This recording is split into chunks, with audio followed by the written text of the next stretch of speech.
All right. Hello, we are now live. Hi, I am Kira858. And today, I'm excited to bring you what's been over a month in the making, our first episode of Lords of Faerun. There's so many things I have to go over, so I want to start with our thank yous. I want to say thank you to Gigi Argento, a graphic designer who helped create our logos, our overlays, and more. She's an incredibly talented individual and a friendly personality, and I highly recommend going to her for your Twitch needs. So you can find her on Fiverr. I want to say a big thank you to Usaringer, who helped produce our music for Riverwood Academy, as well as the intro software here. He made incredible music, and you can find actually his content on our Discord. So big thank you to Usaringer. I would say thank you to the studio Adrian Stubb, who's actually on Fiverr. They actually created our intro. It was absolutely fantastic, and so you also can find them on Fiverr. I also want to say a big thank you to the many individuals who supported us in getting the word out there for this ambitious project. Incredible individuals like B. Dave Walters, Sharif Jackson, Murphy Pop, Lisky 2, Super Rave Monster, Tamir Kushilevich, Lankin Droses, so many more. Your retweets, likes, and support has helped us in so many ways, and I'm truly thankful for that. And of course, last but not least, I want to thank everyone who's currently watching the stream.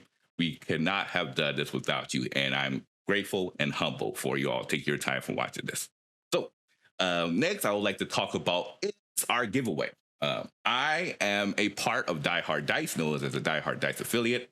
So, for the month of June, you can receive a discount for the Dual Scroll of Rolling Dragon's Wrath, which currently actually has a 33% discount already. So if you use the draw code draw June, DRAWJUNE, you can even add more of a discount on top of that. But so to celebrate that, we're actually doing a giveaway for one follower in Twitch. To enter, you need to be a follower in the channel, and you just have to type in the channel !raffle. And at the end of the show, we will call out a winner. The winner must be in chat at the end of the show to receive the prize. Otherwise, a new winner will be drawn. You will also need to be okay with giving me your name and your address for mailing purposes, of course.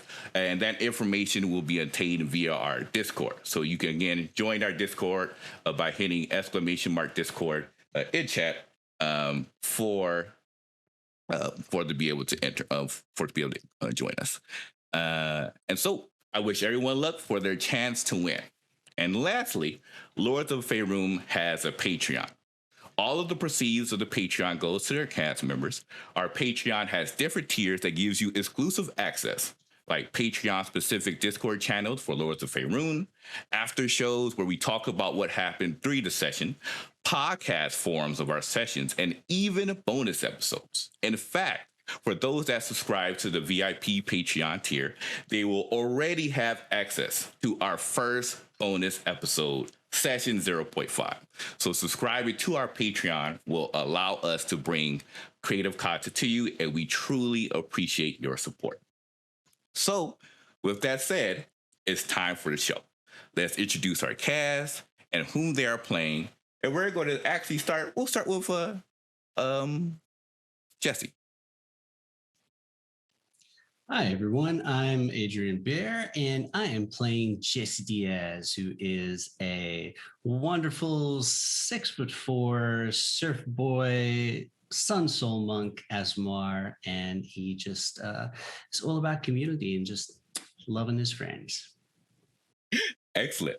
Next, we have our friend Ree. Ree, if you'd like to talk about who you're playing. Hello, everyone. I will be playing Avis Mkwani, the bard with a silver tongue and a heart of gold. Fantastic. Making our way to the bottom, we have Melee. Melee, would like to talk about who you're playing? Yes, I am playing a wonderful Asmar rock girl. Her name is Ice. Yes, and of course she's lovely, lovely blue skin to match her blue hair to match her wonderful name and attitude. She'd be a little cold sometimes, sharp with the jokes, but she means them with love. And of course, we have Diana. Diana would like to talk about who you're playing. Hi, I'm Diana. I am playing Elliot. Elliot is a changeling and a little bit of a loner. I agree. Also, we have Goliza. Goliath, you'd like to talk about who you're playing?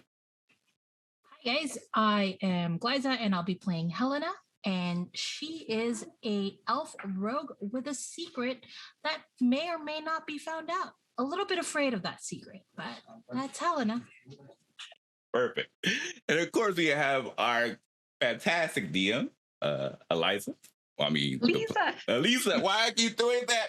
You know why? Because we have Glyza and Eliza. And Yes. that's probably, yeah. I just realized that like this morning.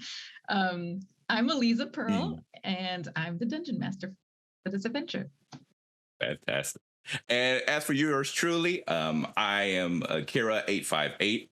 I'm playing Latrell, a 9'5", half a giant fighter barbarian who's 18 years old.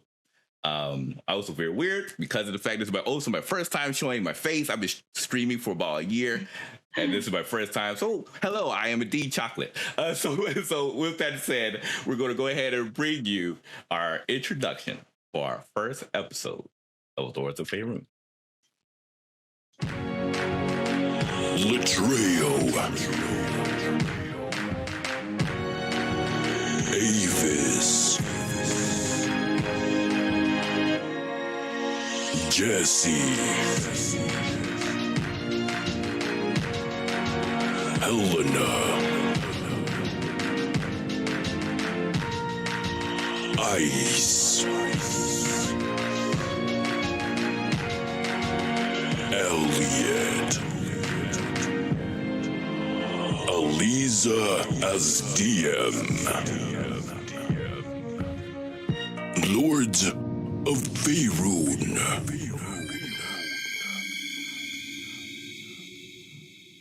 I haven't seen the introduction. Oh, really?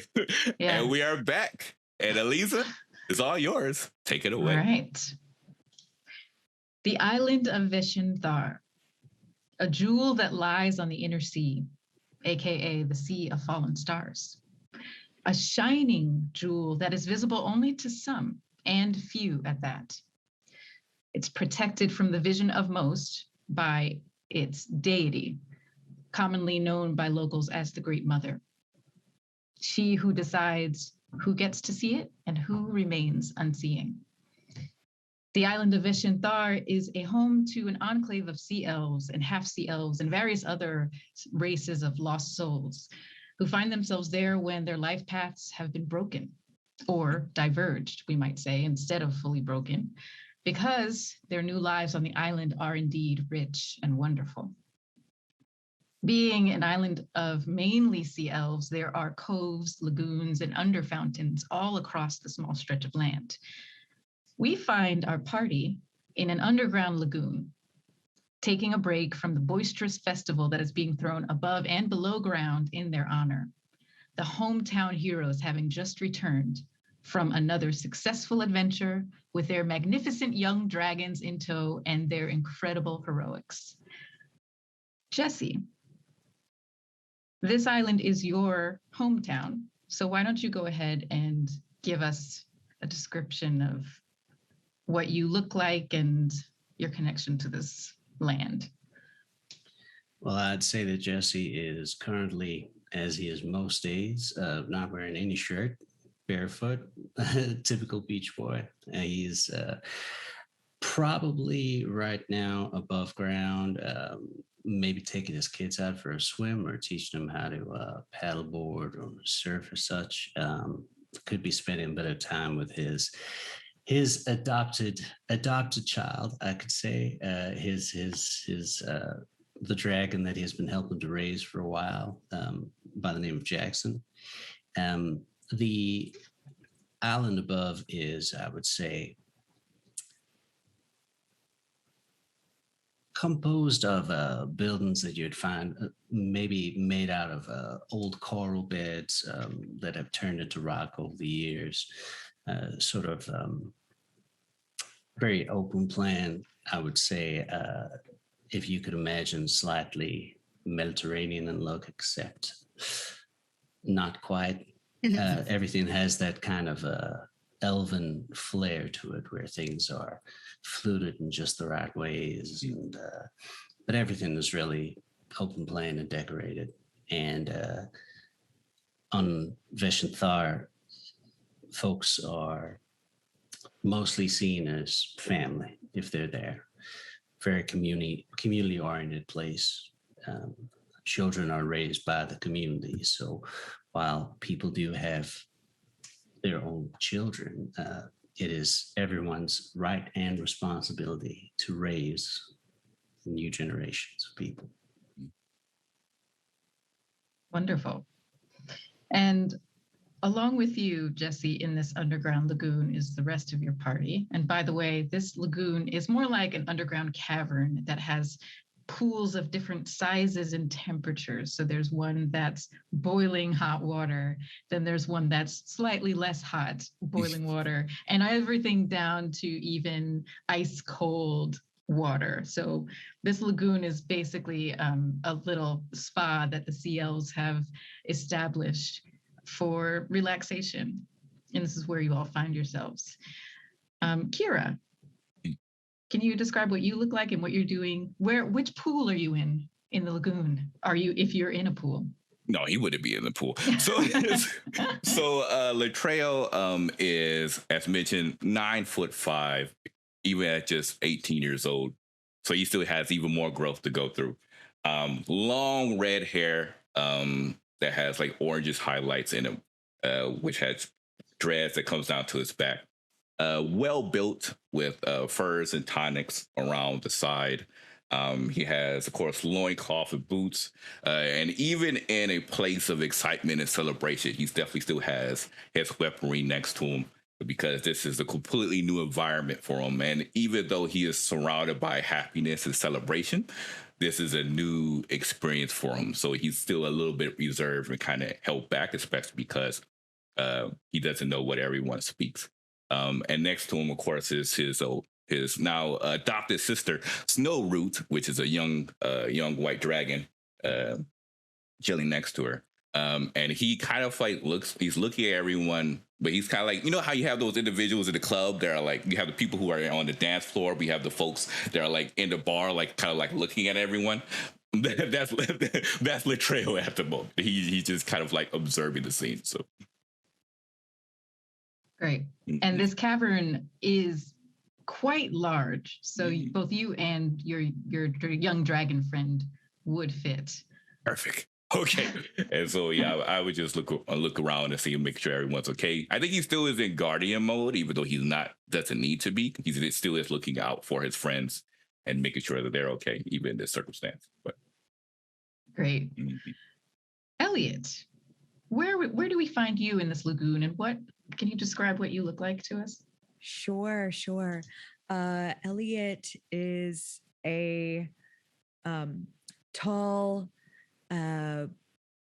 very like pale with like a silvery white head of hair, and is, wearing some brightly colored leather armor all the time. And right now, Elliot would be actually with his dragon, trying to get his raven to stop bullying the dragon, because the raven didn't really like that, Elliot brought in another creature to their dynamic. Even though it's been like 2 years, he's still, dealing with this sort of sibling rivalry. It's just like the raven will like just steal scraps of food from out of the dragon's mouth and fly away.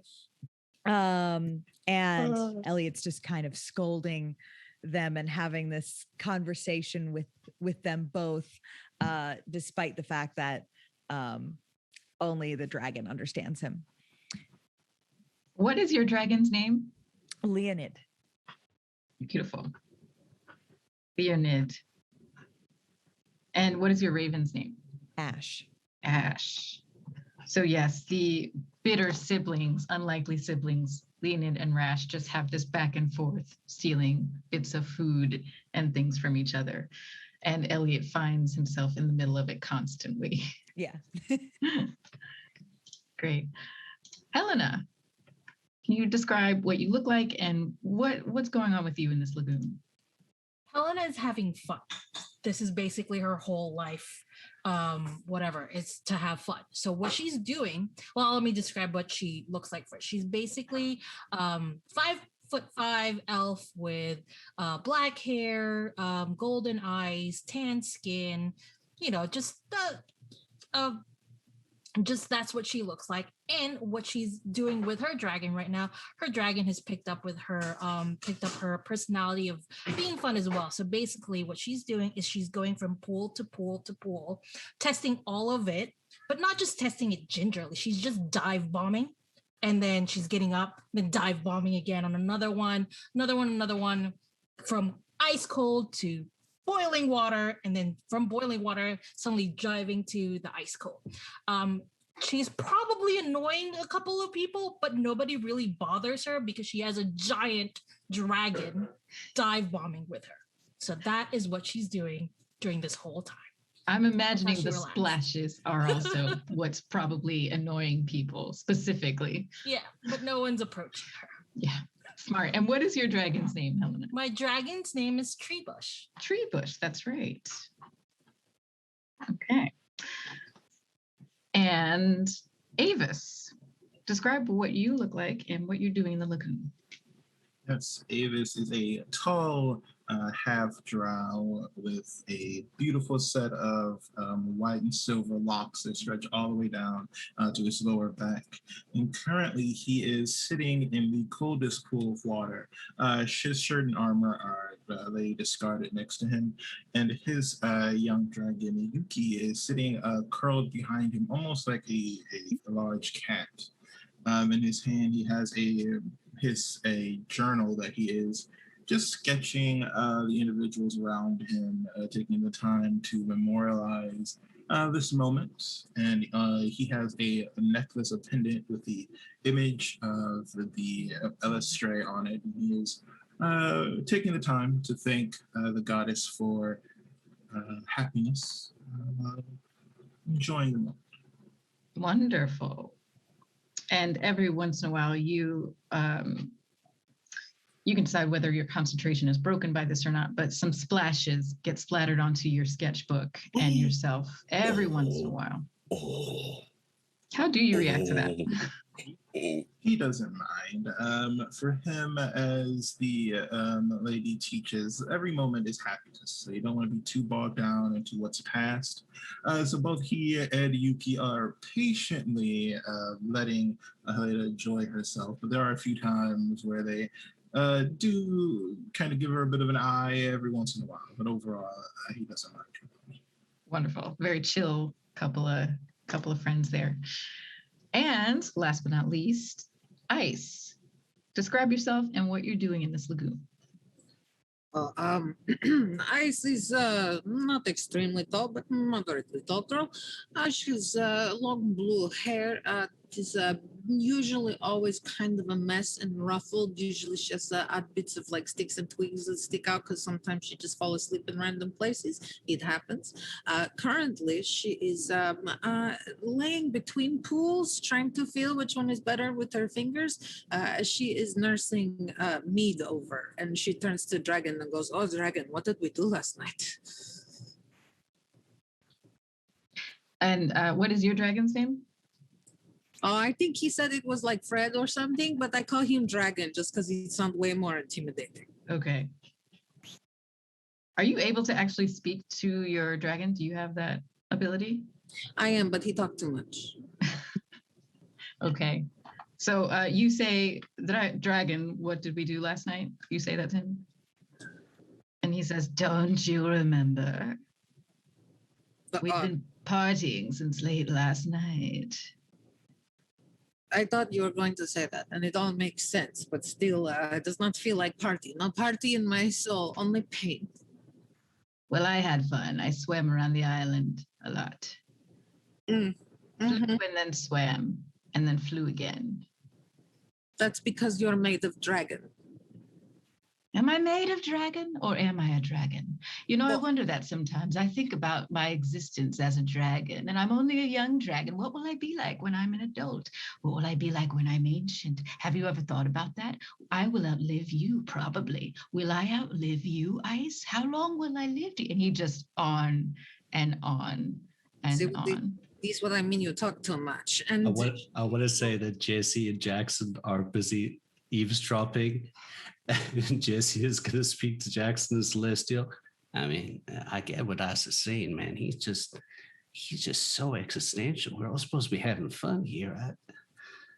see, that's exactly what I say. See, too much existential talk. Oy. And she actually does take head and put underwater of like moderately room temperature pool. And just you see bubbles floating up, and then every now and then she come up and go, And Fred or Dragon is still waxing philosophical. Jackson picks his head up and pipes in, Fred, can I tell you, please, to just quiet, please? We just need a moment's quiet. And then puts his head back down and takes a nap. Jackson likes lots of naps, especially the fact that he has to deal with Jesse's kids riding him a lot. Exactly.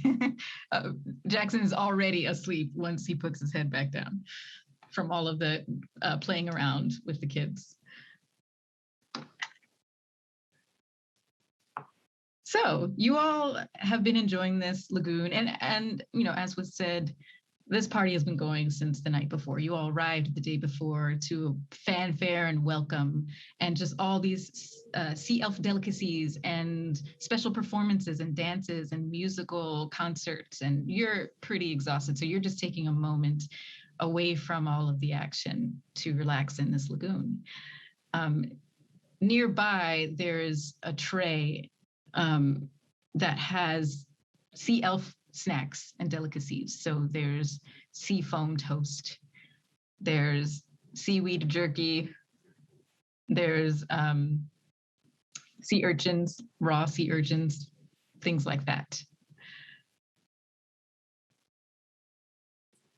Now, I know the sea urchin kind of tastes a little bit like sand and foam, but you kind of get used to it. It's a bit of a delicacy. Latrell will make his way over to, of course, the delicacy dish. And as usual, as everyone kind of well know, he has a reservation for grabbing all food at sight. So you just see his two giant palms just comes in, just whoop, and pretty just scoops. He doesn't eat them separately. He combines all of the food items into one big headful and then just pushes it in his mouth. So now he has this combination of sea urchins and all the other dishes mixed together into his mouth. He's like, weird. Well, you're not, I mean, it's like 2 or maybe 5 different flavors in there. You know what? It's fine. Okay. And then he just does it again. And he makes another scoop and just puts it in his mouth. And so, yeah. And if nobody stops him, that plate is going to be gone relatively soon. That's all I'm saying. Well, Elliot, before oh, sorry. Go. And before it's gone, Helena is a trash can, so she's just like grabbing stuff and eating whatever she can, and also throwing food to Treebush. So they're both like just taking a short break from the jumping into the pool that she's been doing, and then just grabbed a little bit of food. And once she's pacified, and once Treebush is also somewhat pacified, they continue jumping back into the pool. Elliot is going to try to go get some food without drawing too much attention from the crowd, but will definitely approach Latreia and just give a quiet Latreia, please don't eat absolutely everything this time. You want some? I do, and I expect that those who threw this party also want to partake.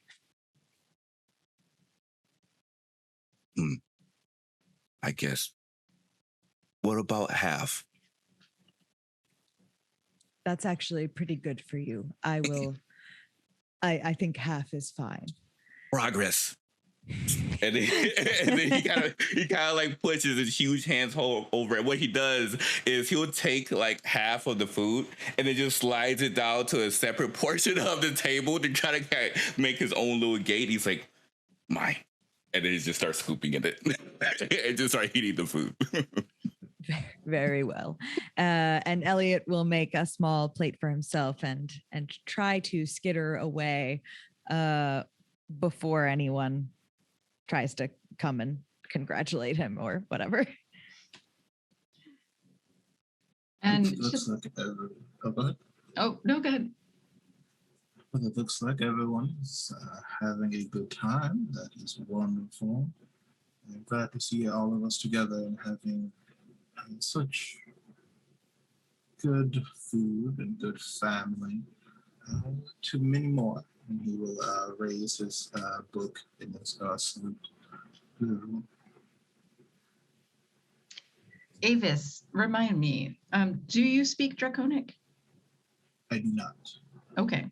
So Yuki, knowing that you can't understand them, Yuki has gotten used to communicating you with kind of body language, but then also still speaking in Draconic so other people can hear them and either translate or not.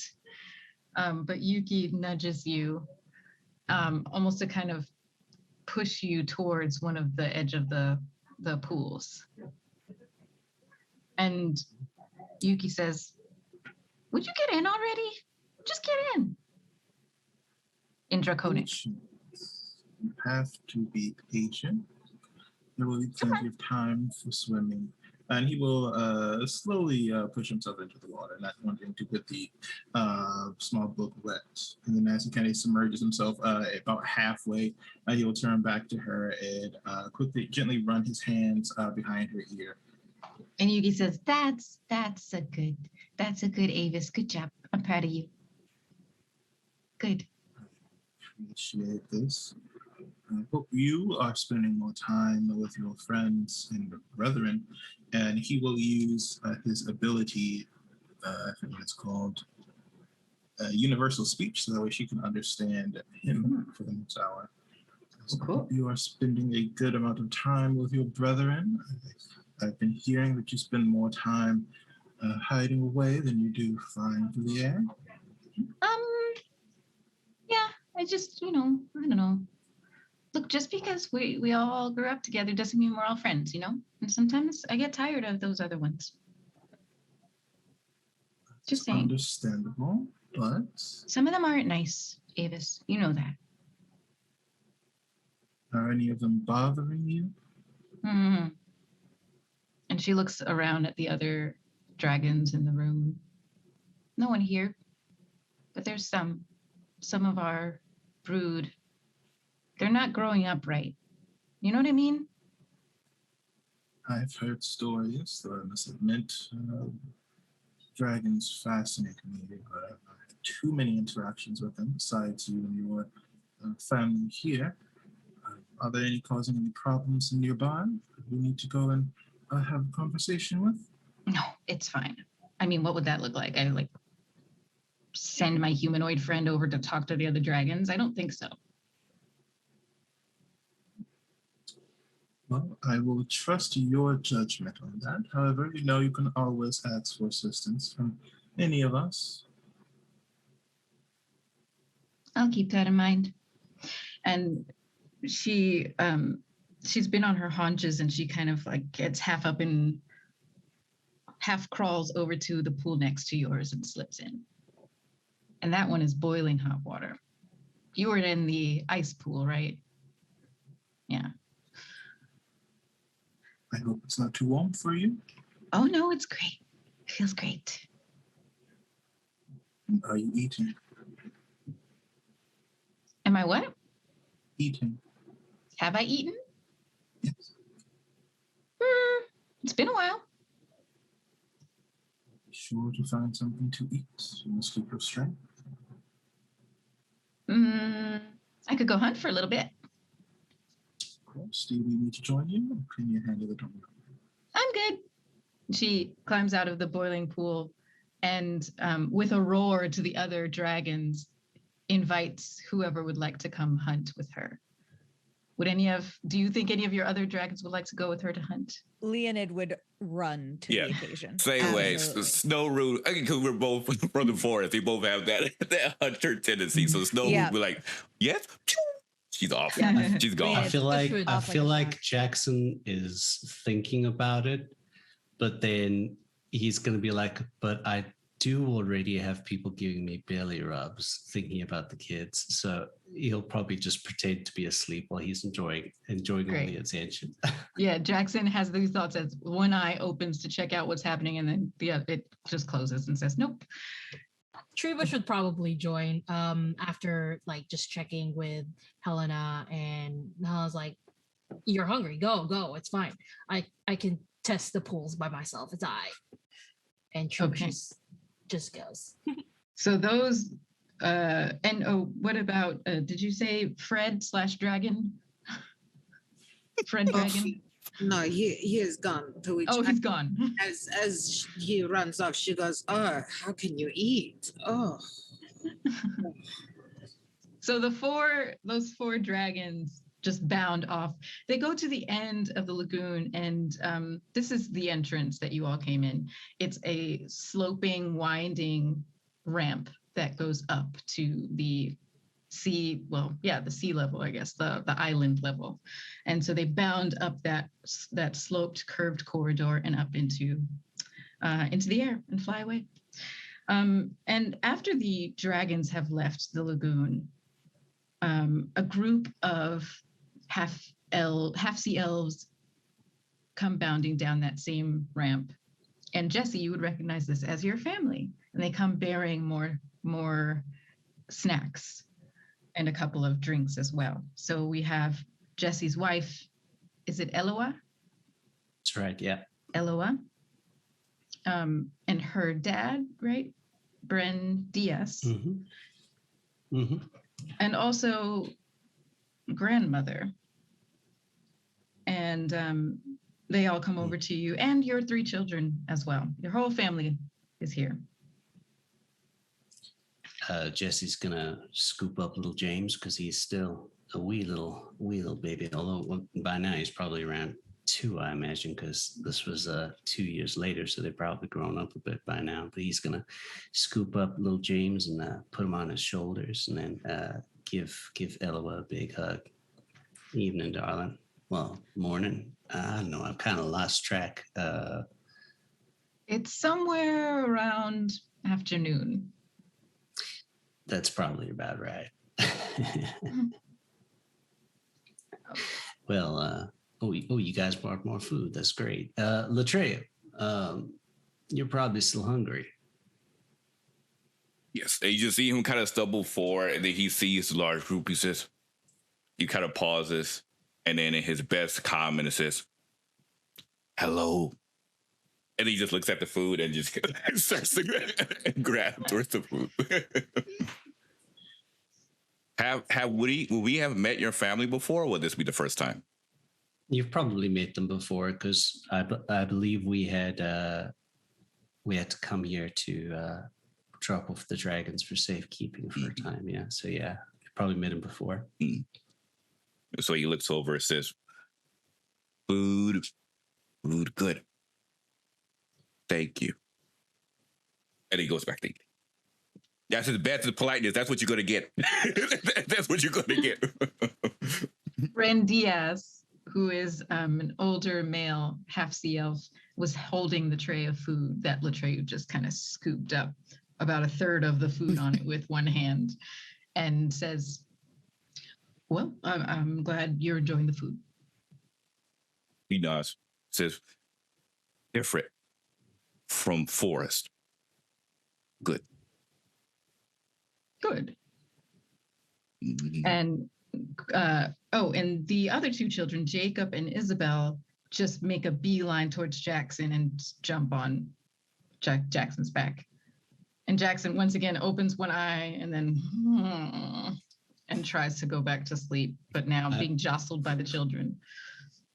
I imagine occasionally he pretends to eat them. Yes. No. Mhm. Feigning sleep and then snapping with his jaws, and the kids are like, ah! And grandmother says to you all, I hope you're enjoying this time in this lagoon. I just wanted to let you know we will be having dinner in just a couple of hours. It will be a formal dinner, so you may need time to straighten yourselves up. And it will be on the beach, a nice sunset dinner. Does this mean I have to put a shirt on? And Elua says, oh, honey, I have a shirt. No, the shirt that's not a shirt. You can put that on. You know, the one with all the slits and openings. Just put that on. Well, if I have to wear a shirt, he's got to wear a shirt. He's pointing at Trey. He looks. What? Nothing. Just go ahead and eat a bit more, big fella. You're fine. Okay. Yeah, goes back to scoop. And grandmother says, shirt. Do you have a shirt? I think you're literally barking up wrong tree, Grandma. But don't worry, we try to put a couple shirts together if I have to do something. We find something, wrap around you, and make it look less wild. Wonderful. I think the word you're looking for is rugged and chiseled. Yes. However, I feel like your grandmother would disagree with that statement. So, I try to empathize with her, make her feel comfortable about situation. For she think we dress him like, like with polka dots or something. She should terrify your grandma. She's take care of that woman. It's a good woman. Is Thank you. grandma speaking common or speaking anything in particular? Should be speaking common, I imagine. So Elliot will say, I assure you, everyone will be fully dressed. Wonderful. Grandma, Thank you. Grandma, Yes. can the dragons come? Yes, there will be space for the dragons. Yes, definitely. Helena's already thinking of matching outfits or like for a dragon. It's going to be really, really fantastic. You'll see. I will be providing some entertainment, so please be prepared for dancing. Of course, I hear the moon will be out in full, so it is the best time to meet someone and perhaps meet someone new. Wonderful. Yes, definitely. Well, that sounds wonderful. You all know where your residences that we set up for you, so I'll leave you to it. But we'll see you in a couple of hours up on the beach for dinner. Bren, come. And she and Bren turn. Bren sets the tray down in the middle of some of the pools, on the floor. And the two of them go back upstairs. So you all have a couple of hours to either get ready for dinner or explore the island a little bit more before there's this nice formal sunset dinner. What would you all like to be doing during this time? First thing Latrell does is he switches to Draconic because he believes that's the language that almost everyone can understand, and says, "What's a shirt?" Elliot will point to the fabric covering his own torso and say, you just need to have this section covered by something. But What? not a tube top. What? He looks at his I body. don't know about that, Helena. I think that he looked quite good in a tube top. What's a tube top? First, how am I going to get that on this? I am slightly larger than normal. I don't like this. A shirt. for you. Don't worry. I have lots of extra fabrics and things. I collect scarves and stuff. So we can make you something, hopefully not too top, because yes, it's very good fashion statement, but maybe not for dinner with grandma. So you gotta pick your battles. A formal affair. Tube tops wouldn't work in a formal affair. What is formal? Maybe a spaghetti strap or In common, Avis will say, if any of you have any extra shirts, I can make one large enough for all from here. So there's no need to worry. This is so confusing. Okay. Oh, how does it feel? I never have to worry about wearing one. It looks tight, like you can barely move in them.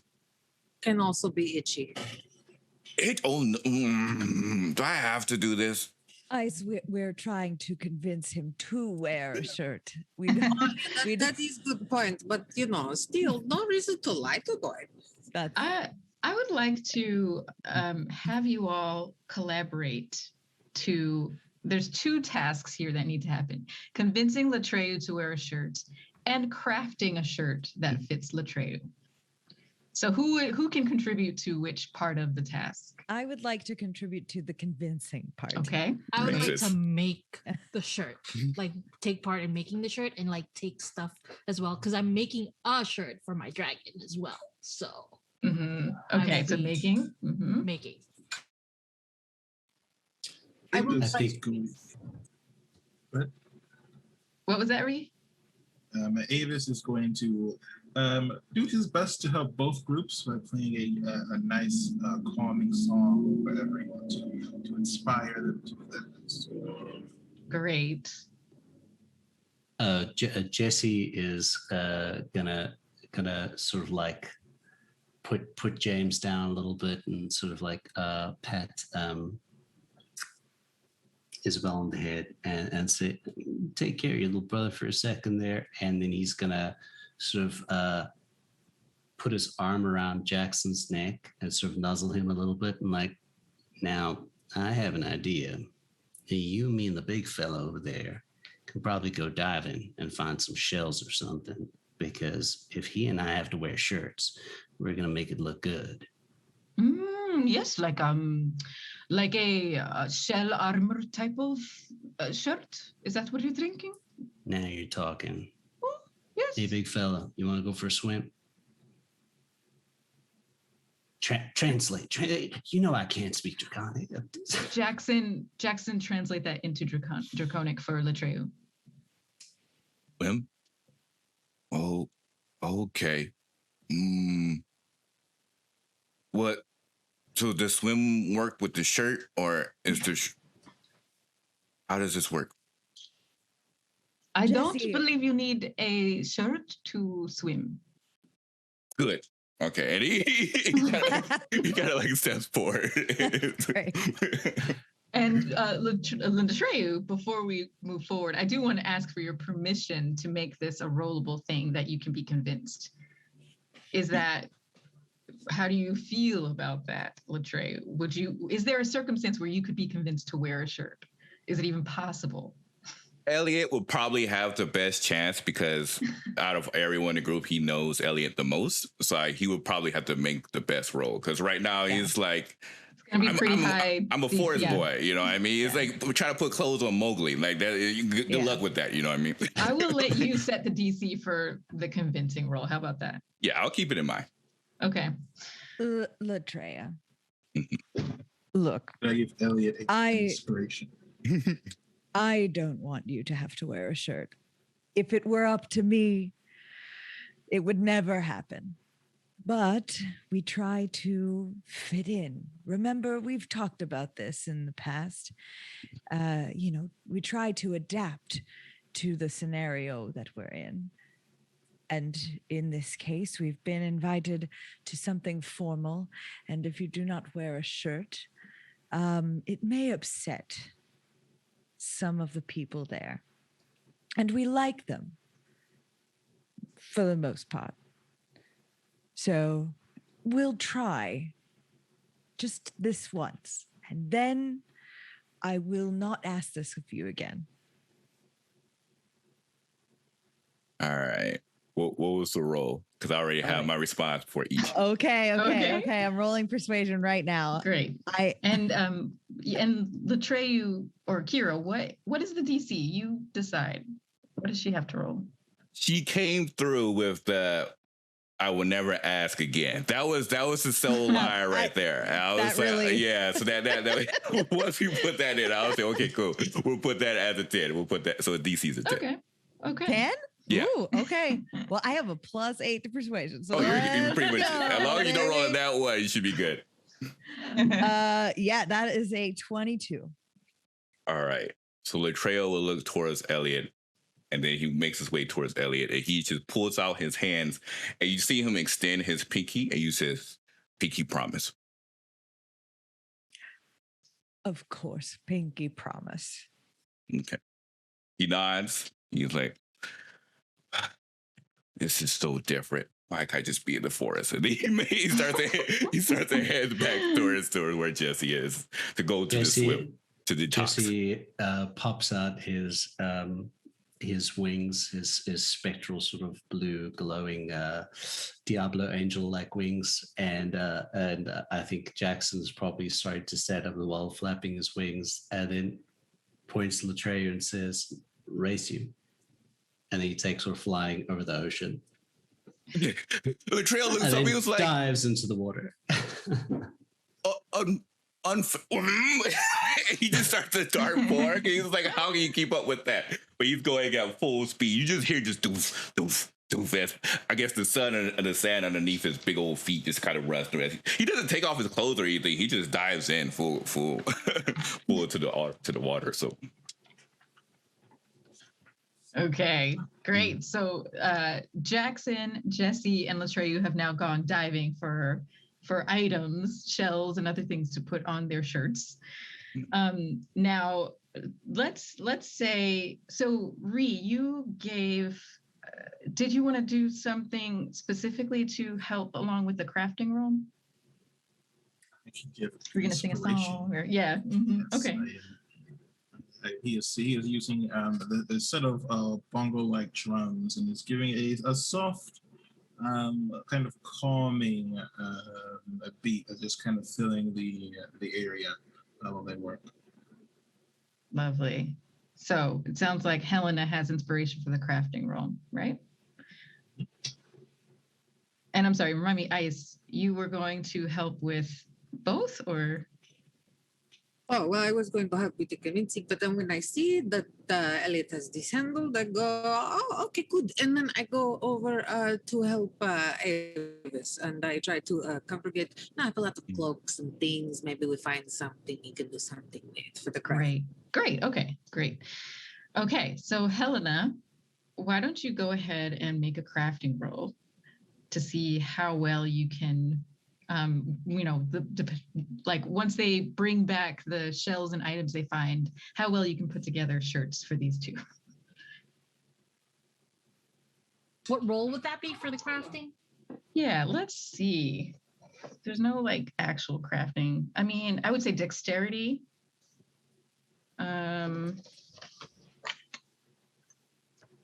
What are your what are you skilled in? And I know it's sleight of hand, but maybe I can do sleight of hand? Yeah. Cool. Mm-hmm.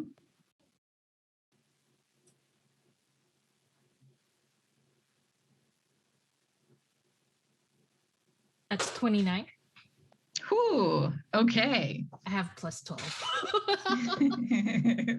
You have plus 12 in sleight of hand? All right, rogue. Great. Okay. So Helen, you've set up shop in a little hut that's by the beach, and you have a table set up with lots of sewing, and you ask some of the locals to bring you some things that can help you with this creation. And once the three diver boys come back with their goodies, what all did you bring back? What did you find? So occasionally ships and stuff do get wrecked here. That's how the mother brings people to the island. So maybe we found a little wreck which is in free diving distance, and maybe we brought some things up from there, like things that you would find on the ship. I'm imagining almost like a Little Mermaid style, look at this stuff, isn't it neat kind of stuff. a couple Ports, of like shells ports. and maybe some coins or something that you don't find all the time. Interesting looking nets, things like that. Great. Latrell, I would say, because of what he was dealing with, decided to, you know how when people have a bad day, they do like a nighttime eating with ice cream. So he probably was just like focusing on food. So he decided to just like grab some fish and then just start eating raw while he makes his way outside the water. He didn't even grab any items. He just grabbed some fish and just starts to chew on them. Just like stress eating over having to put on a shirt. Yeah, it's pretty much. Oh, man. Okay, so the three of you walk up to Helena and lay these items down on the table. I think this will look pretty good, to be honest. Although, I don't think we can wear tuna, big man. Like that's for eating. Not. It's for belly. You want some, and he will hold out a fish up to you for you to eat. Well, yeah, but no. Anyone have a knife? I mean, Ice holds out a big giant pocket knife towards you, like almost immediately, like with switchblade when you ask. you see, I mean, it's like we were raised together, and he's gonna just carve up the fish into pieces of like sashimi. He kind of turns to the side, turns his head to the other side, shrugs, and then just pretty much push the entire fish in his mouth and just eats it raw. And then he's like, Cartoon cat style. yeah, like pretty much with the bones. With the bones. I was thinking that's exactly what I was thinking while I was eating it. And then from there, after he's done, he says, "So, wait, you don't speak Draconic, right? Do we have a language we speak together? Oh no, it would just be common." So he would just look over and say, "How work? Just like what do I do?" Well, I mean, I think once Helena and Ice and the rest are finished with this piece, we're just gonna put it on, just over your head and put your arms through it. It's a shirt, pal. I don't like it any more than you do. I mean, but this. Do you guys know of like those T-shirts that have like a tuxedo print on it, but it's just a T-shirt? Yeah. That's exactly what Helena makes for Latrell and Jesse, but like big. And like she uses all of the stuff that she can find to make it, but it's just basically a T-shirt with the tuxedo print. And she makes a big bow tie for her dragon, and she makes also a dress but with a tuxedo print for herself. Basically, that's all she makes with the stuff that they brought. Whatever that they did, the shell, she turned it into ink. That's what she made for everybody. So everybody's matching with this shirt tuxedo print style. You do such a good job of making these, and also your role was very good, that anything you made gives the wearer +2 charisma for this session. I could use them. Okay. That was delightful. So before we transition into the dinner time, Latrell, I think you need to roll for shirt. And not break it. Yeah. I was kind of a bit concerned about that as well. Like I can see when you try to put it in, honestly, you just hear. What role would that be? So this will be, you can do either, I would say either sleight of hand or if you could do acrobatics, that could be interesting. Athletics. Athletics is much better for me because I am straight to base. So I will go with that. It was funny. I was thinking for him, it's like, is this gonna be like a survival role? I mean, survival. It'd be hilarious. I can see. Yeah. All right. So you know what? And because Elliot made it a promise, he's going to try his hardest. But even in case What's this? If this is, no, it's okay. I'll use lucky just in case. See how it goes. Oh, that's not bad. I rolled a 13, so that what you said plus athletics, that would be a 21. Oh, great. 22. Sorry, 22. You all watch as Latreyu at first gingerly and then just expertly puts on the shirt. Oh, It looks Like he's been wearing shirts forever. all this time. he kind of like stretches his arms out like this. He kind of like moves his arms around. He says, I don't smell my underarms anymore, so I guess that's okay. Okay. Not the most perfect way of putting it, but sure. You look quite good, Latreyu. You should consider wearing it more often. He shakes his head. He says, no, Elliot promised one time only. That's it. One-time shirt. One-time shirt. But I would do it. Go ahead. Jesse will put an arm around Latreyu's waist and say, don't worry, we can burn him when we're finished with dinner, so it's fine. So we just burn him. And Burn all the shirt. when you say Can that, I roll to hear that? As somebody He's who made not this he's shirt? not hiding it at all. He's like whispering, I'm but it's like, okay. definitely hearable. If you don't want to wear the shirt afterwards, you can give it back to me because I'm proud of how I made these shirts. Don't burn them, please. thank you. I'm just joking. I ain't gonna burn it. Thank you, Justin. I appreciate that. Latreyu looked over to Jesse. Wait, he says, you were? Oh, okay. And then he looks back. He says, sure, I will give the shirt back. If you want it back. Thank you for making this shirt. You're welcome, Latreyu. Okay. He looks at Elliot kind of like as like a thumbs up, like did I do that right? And then Elliot will have actually, if it's okay, I will have liked to have done something while they were swimming and making the shirt and doing all of that. But I would get back at around this time and hear that and just say, okay. Perfect.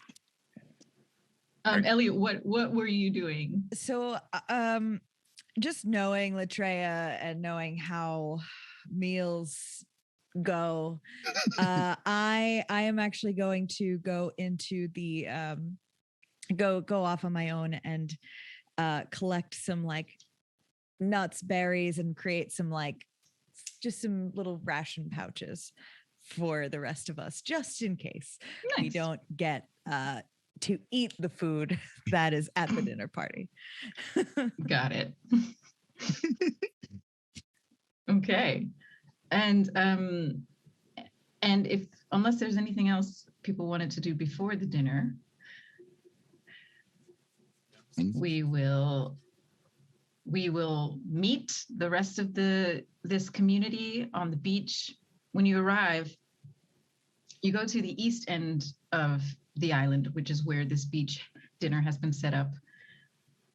And you see tables set up. You see the centerpiece, which is an under fountain.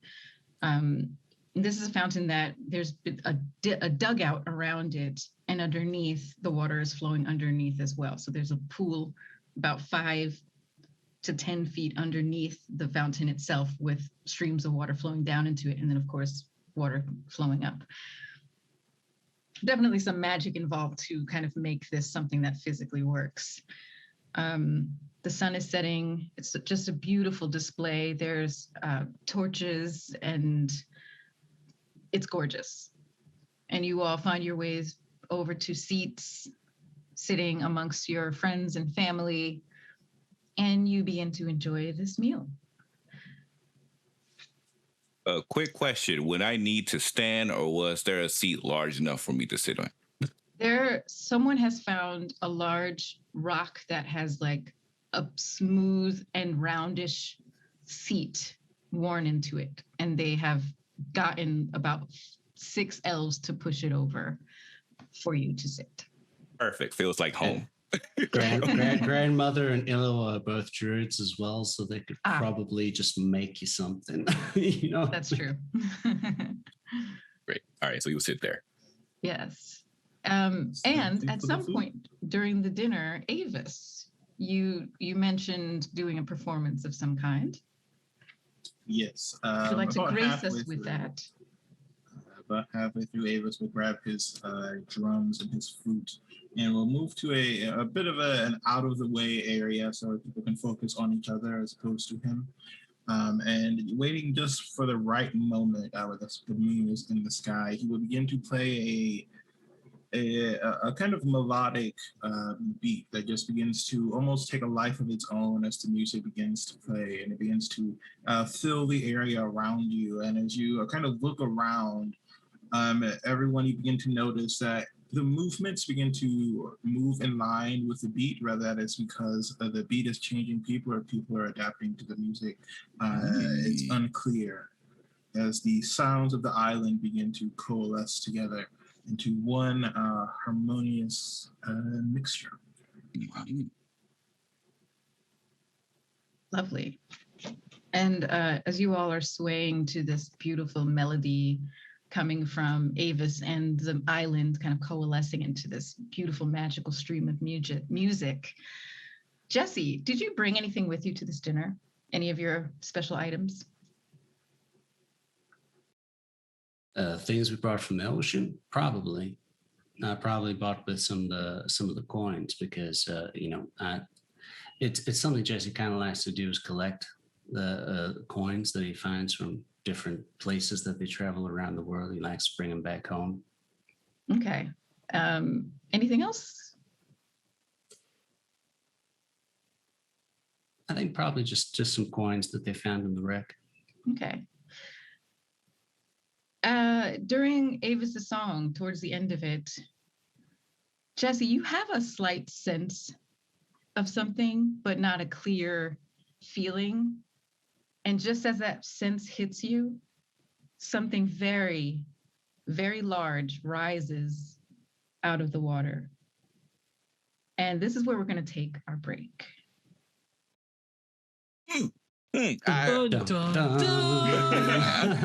I was not ready for that.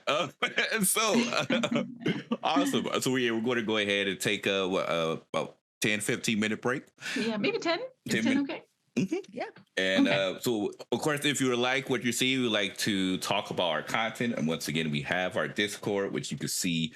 I'll put it in chat. We have a specific section for Lords of Faerun, where you can have spoiler and non-spoiler section open for fan art, so forth and so on. And so I'm hoping you all are enjoying this. This has already been so much fun.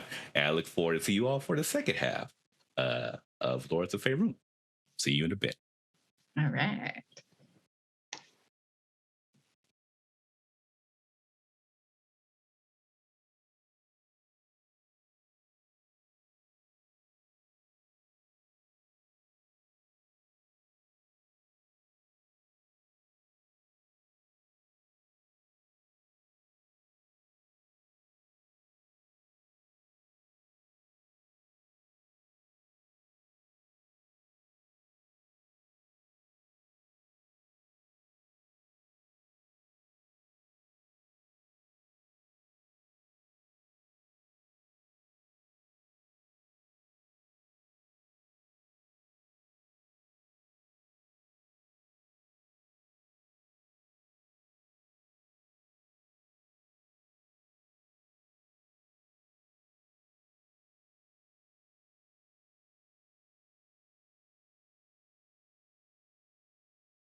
All right. We are back for the second half of Lords of Faerun. Unfortunately, May is not able to rejoin us. She was currently having some issues, but we wish her well, and she'll definitely be back with us next week. So, with that said, Aliza, take it away. Something large has started to rise out of the otherwise calm sea of fallen stars. You all have been sitting enjoying a dinner. Avis has been playing his bongos and regaling you all with beautiful music that is intertwined with the nature of the island. And this thing rises out of the water. Jesse, you had a twinge of recognition that something might be happening, but you don't have your spear of mourning with you. And so this takes you all by surprise. A 12-foot long, thick, with 2 C's, snake beast rises out of the water, looking angry. I would like for you all to, well, no, the snake beast jumps to action, rises out of the water, looks first, scans the stunned group of festival goers of Veshanthari and friends, and picks out one of you, makes eye contact with you, Helena,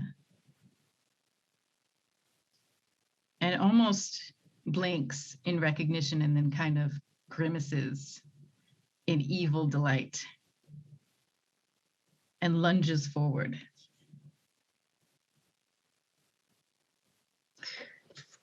So, Damn it.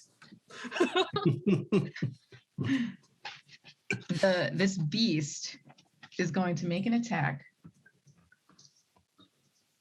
and it's holding a scimitar. So it's going to lash out with its scimitar. And let's see how it does with that. And it's lashing at you, Helena. That was cocked. Okay. What that was a 14. What is your AC? My AC is 15. Okay. So Just misses it. the scimitar grazes just right in front of your nose. On its back, you also notice there's someone riding on its back, a hooded figure that was with it when it rose out of the ocean. It's probably maybe about 5.5 feet tall. Now we're going to roll for initiative. Okay. All right. Let's see if these are Jesse's dice. It has begun. Okay. Yes. All right. Helena rolled a dirty 19. Okay. Let me get my little. Oh, I'll just use it. I'll Use put an it in the index chat card. for you as well. I rolled an 18 for Jesse. So Helena, you rolled it at dirty 19? Yeah. Oh, I see. Yeah, 19. Ooh, y'all are rolling some high Yes. initiatives. Not necessarily good. I hate it when I roll on my high rolls before the combat actually starts. Yeah. Yeah. Usually that means something. The pendulum swing. The pendulum swing. Oh boy. Okay, so we have first. Oops, I lost it. Okay. So it looks like Elliot is first with 21. And then Helena with 19. And then Jesse with 18.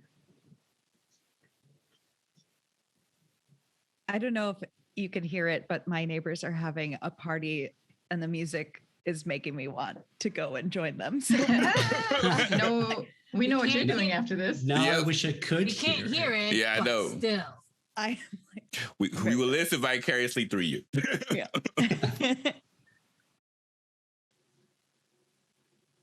Ooh, boy. Okay. Do we get the chance to see what the person looks like on top of the snake? You can definitely take a look. Okay. But we all see him, correct? Mhm. All you see is a hooded figure on the back of. figure. Okay. Yeah. A hooded figure. Okay. Mm-hmm. And then Avis is 9. Okay.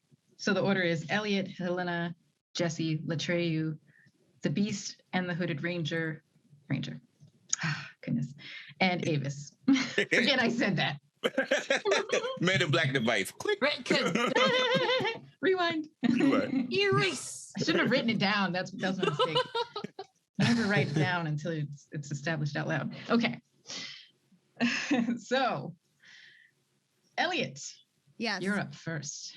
Very first thing I would like to do, I want to run up and grab Grandma by the shoulders, and say, just stay as far away from whatever this is as you can, and I will cast protection from energy on Grandma, just in case. And let's see.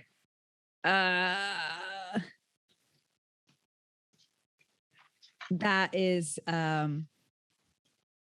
going to give resistance from cold damage for Grandma. Okay. Then I will cast Hunter's Mark on the person that is riding the sea creature. Mhm. And I'll cast it at 3rd level. Okay. So Yeah, and that'll be it for right now. okay.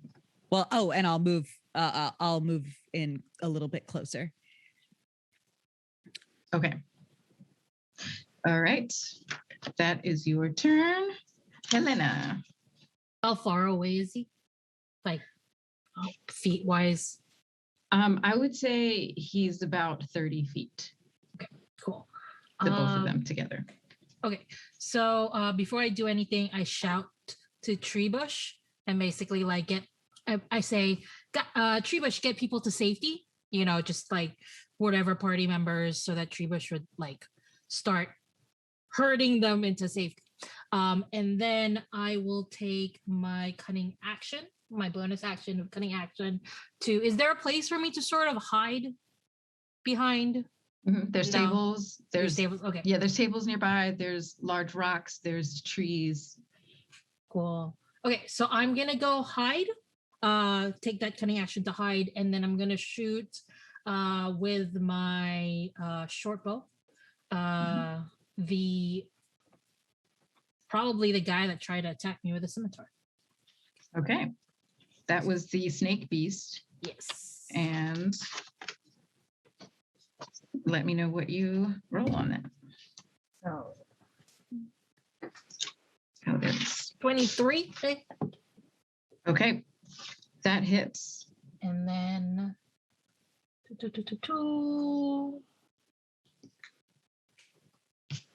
so let's see.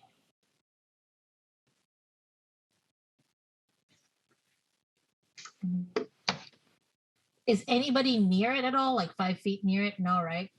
The ranger, well, now that you know it's stranger, it's on its back still. But not an ally, right? Not an ally, right? Mm-hmm. Mm-mm. An ally of the beast? Us. Oh, Like, no. No, Sorry, nobody from us. All right. Cool. So since it hits, I will just roll my 1d6 and then about 10. All right, 10. Okay. For damage. Okay. Yes, you shoot and you pierce it in one of its shoulders, and it's like a pinch.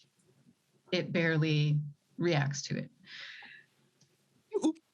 Meanwhile, Treebush has, with its wing, gathered some of the party goers, the Vishanthari, who are all shocked and staring in awe, and just like is starting to scoop and collect people to move them away to safety.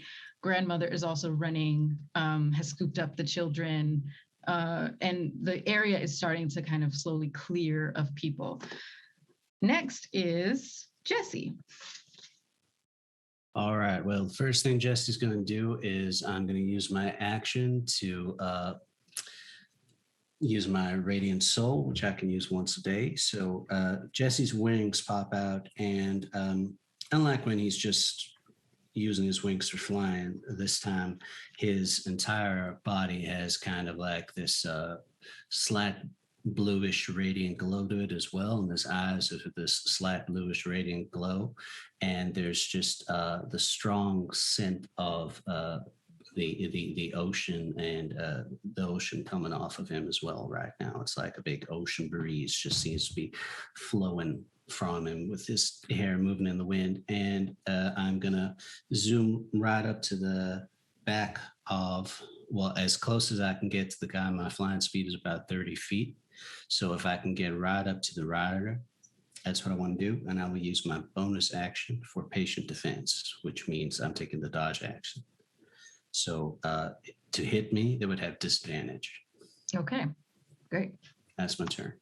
Okay, so you fly right up to it and just hover right near it. Is that right? Okay. All right, Latreyu. So Latrell, first of all, I need to ask a question. Mm-hmm. Is taking off a shirt considered a free action? Oh, goodness. Just ripping it right off. Yeah, I mean, Well, yeah, Hulking it. if you're taking it off without trying to not break it off, then no. If you're just ripping it off, then yeah. see, so sadly, this shirt is going to break because he's going to. Helena's heart is broken. It's going to Helena's stretch. heart is heartbroken. She's being attacked, and her shirt is being ripped apart. Are you gonna flex, rip it off? You're just gonna go. Oh, he's about to grow. That's what I say. He's about to grow. So that's why I was like, I was going to do a roll to see, like, would he take consideration to throw off this shirt, or would it just have to rip off? So sadly, it's okay. Helena will just look at you in disappointment. Oh, he After though, he just be like, that's civilization. So he's going to be like, he looks around and looks at the snake. He's just. I just see his neck crack to the side. You all have seen this before. And then when he bangs his chest a couple of times, you just see his body just starts to grow as he uses a bonus action to create giant's might and extends to a large creature now standing at around 18 feet tall. And then as he do so, his body, that's why the shirt sadly is just going to, when that happens. You can hear in a soft, quiet voice in the background, my shirt! From the hiding place. From the hiding place, my shirt! Like, like my cabbages, but my shirt! And then he's going to run for it into the water, and then pretty much just go ahead and swipe twice at this individual. Okay. While you were growing and your shirt was popping off, I imagine also like coins and all the shipwreck materials and shells are just like flying out. Yep. Pretty much like ricochets. So he's going to dart forward. He's going to take out his great sword and pretty much just attack this individual twice. All right. All right. So let's see, go with the first roll. Oh, I will also be using Reckless, so that allows me to get advantage on my attack, but they also would get advantage against me. Okay. Thank God I used the Reckless, because that first one wasn't that one. And the second one, much better, 17, so that'd be a 27 to hit. That hits. Perfect. 3d6. Oh, and I get to reroll this due to great weapon fighting. Perfect.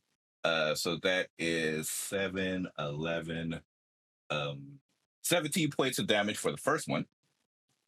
Mm-hmm. And then going for the second attack. Oh, natural 19 for the first one. So I already know that's going to hit. Can I get that 20? Nope, that was a 12. And so this one is going to be... I love that great weapon math. Perfect. 9 plus 6. 15 points of damage for the second one. Okay. As he comes forward, you see his great sword just comes out, and he just swipes out twice against the creature. He's not really focusing on the individual in the back because he's small. He always looks at the biggest threat as the most dangerous one, so he's not even worried about the ranger on the back. And that's his turn. Okay.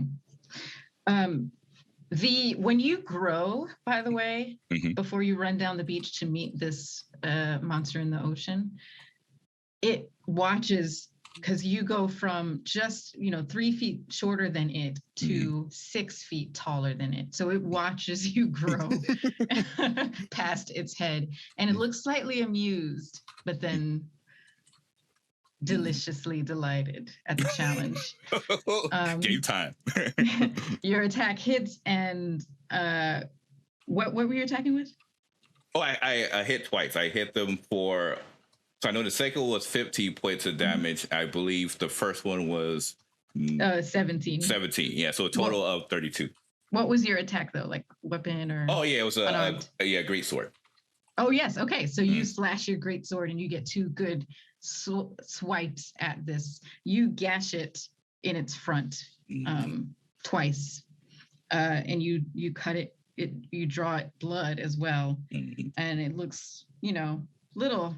It was like, okay, that was something. And then there was definitely a bestial roar like in his face as he essentially, you know how like 2 animals, like 2 bears initiate a challenge in the forest for territorial disputes. That's pretty much a Latreo at that moment in the sea. It's like the challenge has been dropped. Yeah. Okay. Next, the beast and its companion go next. So we have Jesse hovering above and Latreu standing right in front of this beast. It's definitely going to take a swipe at probably both of you with its scimitar. And let's see. Yes, it has multi-attack. So, it could do 3 melee attacks. So it's going to do that. And it's going to go for 1, 2. With Jesse, it's at disadvantage because of his Okay, and it's at advantage with Latreu, right? Yes. Okay, this with Jesse. Okay, so I'll roll for Latreu first. Oh, that was a natural 20. Ooh, yep, that makes sense. Okay, no worries. All right, so we'll do that. I'm just gonna roll all 3 and then I'll do the damage. Okay. That was. And it was advantage against Latreu, so I won't roll it again. Disadvantage with Jesse, and I just rolled a 5. So, yeah. Okay. So that does not hit Jesse. And the third melee, there's no one else in melee range, so that's just not going to happen. All right, so damage for our dear Latreu is. That's going to be. That's going to be 11 slashing damage. Okay. So he slashes back at you with his scimitar and gets you. So you see his eyes dart for the first time from the big creature in front of him, who he originally initiated as the bigger threat to this ranger, and he just cocks his head to the side. It's like, and there's like a smile. It's like, okay, let's go. And of course, after that attack to Latreu, he tries to wildly swing at the Asimar floating above him, but just can't get a good swipe at you, Jesse. Okay, so next, the hooded figure is going to go next. The hooded figure is going to jump off of the snake beast's back and run towards where they saw Helena, though I'm going to say didn't see where you went to hide, but it's now just trying to look for you. DM, I have a question. As Jesse was hovering right by this dude on the snake's back, do I get an attack of opportunity as he jumps off? On who? The hooded figure. Why would you? I'm genuinely asking. I was flying up by him. Mm-hmm. So is he leaving my threat range? Yeah, or is so- he? Yeah, he is. So, okay. So I would get the attack of opportunity. Yeah, go ahead. Okay, sweet.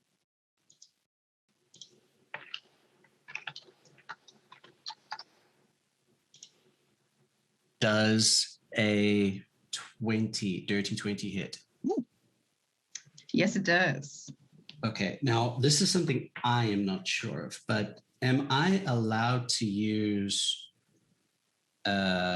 stunning strike on reactions or no? Yeah, because it's still an attack. Okay. So can I try and stunning strike him as I hit him? Mm-hmm. So he would need to make a con save of DC 15. Okay.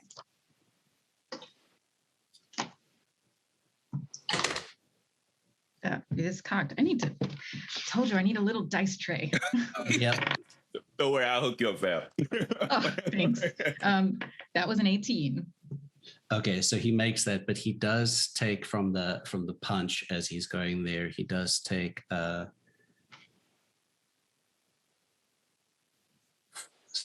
13 points of damage. Okay. So it would be 9 points of radiant and then 4 points of just magical monk fist damage. Okay. So let's say before you see him kind of leaning off of the snake beast back, and you just lean in for that punch, and it pushes him off of the snake beast, kind of gets him a little discombobulated, but then he takes off running towards where Helena was. Okay.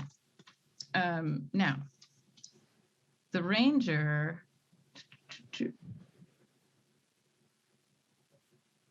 The ranger is going to do a spell.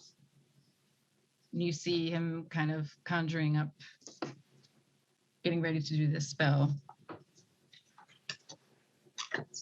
The suspense is killing you, right? Yeah, I was like, wait, what? I'm looking at Elliot like, Elliot, do you know what he's about What to do? kind of spell? Rangers don't have counter spell. And sorry, baby DM here.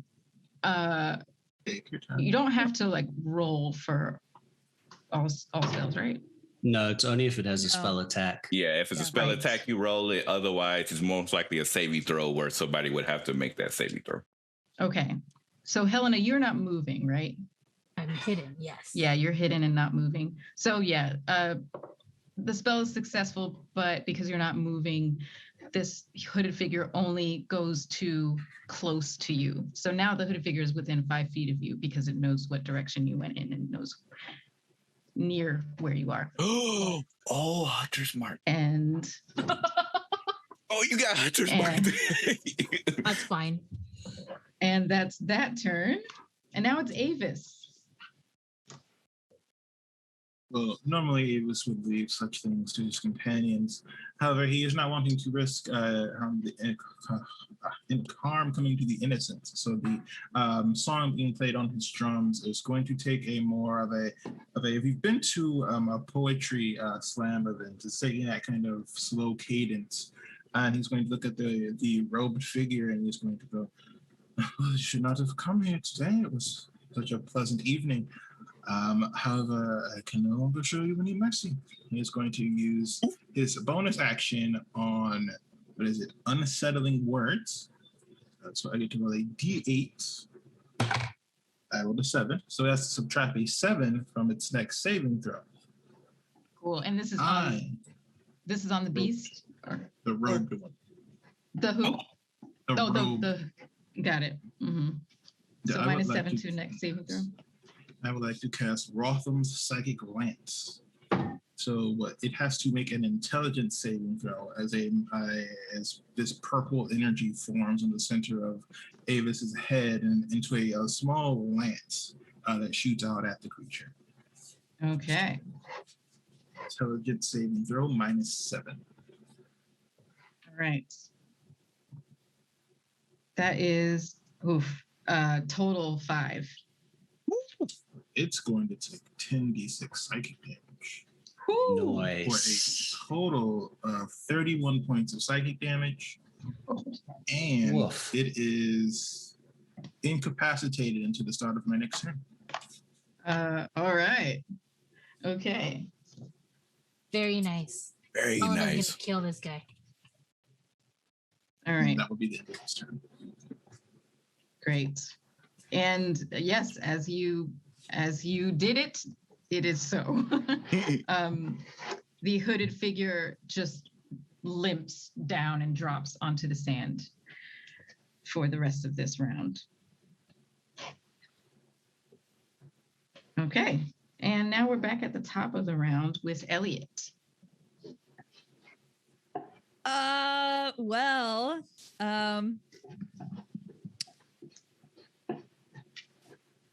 I'm just gonna shoot the hooded figure. I know he's on the ground right now, but yeah, that's what I'm gonna do. Okay. Okay. So that's it. Okay, I got a 28 to hit. Wait, if he's incapacitated, do you get oh no, that's for restrain. You get advantage, right? Do you get Right. Okay. I don't think I would get advantage on that. Okay. So the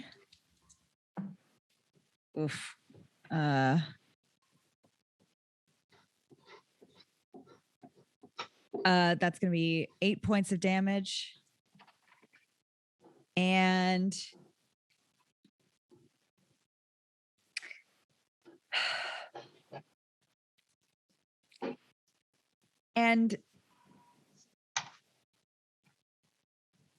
I am going to try to speak to the sea creature. Mhm. I'm going to just sort of like yell to my companions, like, let's not hurt it until we know it's not under his influence. And I will kind of shout to the creature, like, like, we don't mean to hurt you. We don't want to hurt you. Just please stop attacking us. And what language do you say this in? I'm gonna say it in deep speech. Deep speech? Yes. It does not understand you. Okay. And it continues it continues to look very angry at you all. So we essentially just heard Elliot go, yeah, Cthulhu for dog. And we're like, Cthulhu! Ah! Yeah. Okay. That's your turn, Elliot? Yep. Okay. Helena. Is Elliot 5 feet away from that ranger dude or no? I'm thinking so because Elliot just took them down, right? Elliot, you didn't move away or anything, right? I didn't move away, no. Okay, yeah. Okay, so then I would have the sneak attack advantage to hit him in the face, right? All right, cool. So I basically just sort of stand up from where I'm hiding and sneak attack him in the face. Let's see if I hit him. Because, wait, does that mean I have one turn? No, I don't have to do the advantage because she's right there. So I'm just going to roll to hit. 18? Yep, that hits. And also they're laying on the ground, so they're not going anywhere. Sweet, cool. Okay, so what does that do? That just gives me like 1d6 and then plus, and then 5d6. So 6d6 altogether, is that correct? Okay, so the first one is a 6. Now we'll roll the other 5. That's 16, 17, 21, 27. How do you finish off this hooded figure? Oh, it's gonna go through his. Well, how is he lying down? Is he lying face down or face up? They slumped down and fell on their face. on So their yeah, face? face down. Okay. So what she's going to do, she's going to stand up, shoots him right where she knows the heart would be, and just aims right towards that heart because she has a feeling that this person knows Helena and she does not want him to talk. And that's how she murders that ranger dude. And murder him you indeed do. Sweet. Okay. Can I take an action to just sort of turn him around or not? Oh yeah. Mhm. Yeah, so I take an action because I think I have a bonus action anyway to sort of dash. So I use that action to turn him around and see if I recognize him. Mhm. Yeah, you turn him around. You don't recognize this person. It's a male, maybe late 30s, blonde, muscular, but this is not someone that you recognize. Cool, thank you. Okay. And next we have Jesse. So Jesse is still by the snake creature, and Jesse heard Elliot, but the thing is that these people attacked his island. So Jesse it's almost like the wind behind him is picking up like a storm front wind. And his eyes are just this burning blue. And he says to the creature in Aquan, "The storm's coming. It's coming your way, fella." And he's gonna attack. So I'm gonna take a first attack, and let's see if I can get a hit on him. Does a 13? Wait, hold on. I'm gonna spend some key points to make sure that this hits. I'm gonna add. So that would be 13. Hold on. 15. Does a 19 hit? Yes, it does. Okay, so with that one, first attack, also stunning strike on that one. So con save DC 15.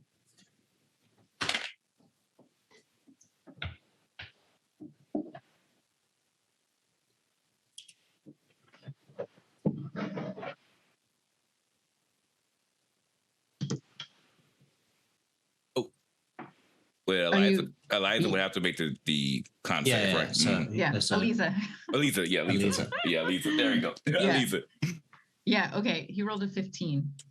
So he makes that one. That's okay. So so on that, he takes 15 points of damage.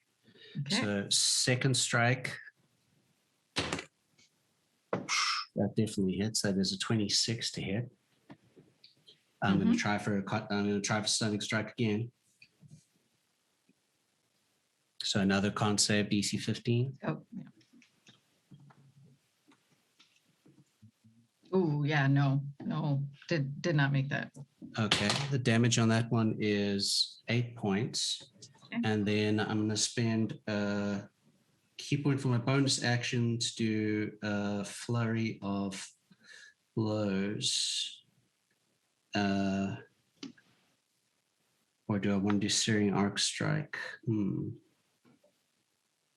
I'm going to do Searing Arc Strike. So Jesse, no, actually, I would have advantage because of the stun. So I'm going to do Flurry of Blows instead.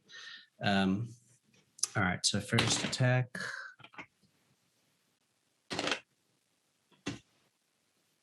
So 19 on the first one. And yeah, more than 19. So both of those two hit.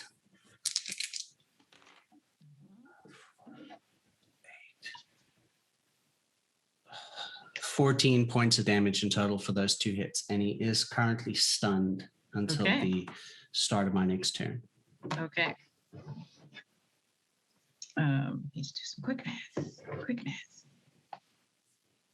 math. So yes, you land just this series of bludgeons on this creature, and it goes down with your bludgeons, stunned. All right. You did all your actions, right? That was a lot of Mhm. actions. I'm All guessing that done. was all of them. Yeah. Monks and their key points gets very silly. Latreyu, you are up next. So the creature is up and stunned, correct? If I get that correctly, they're still conscious, right? Yeah, they're just stunned, so Just they stunned, okay. can't move, Okay. and attacks have advantage against them.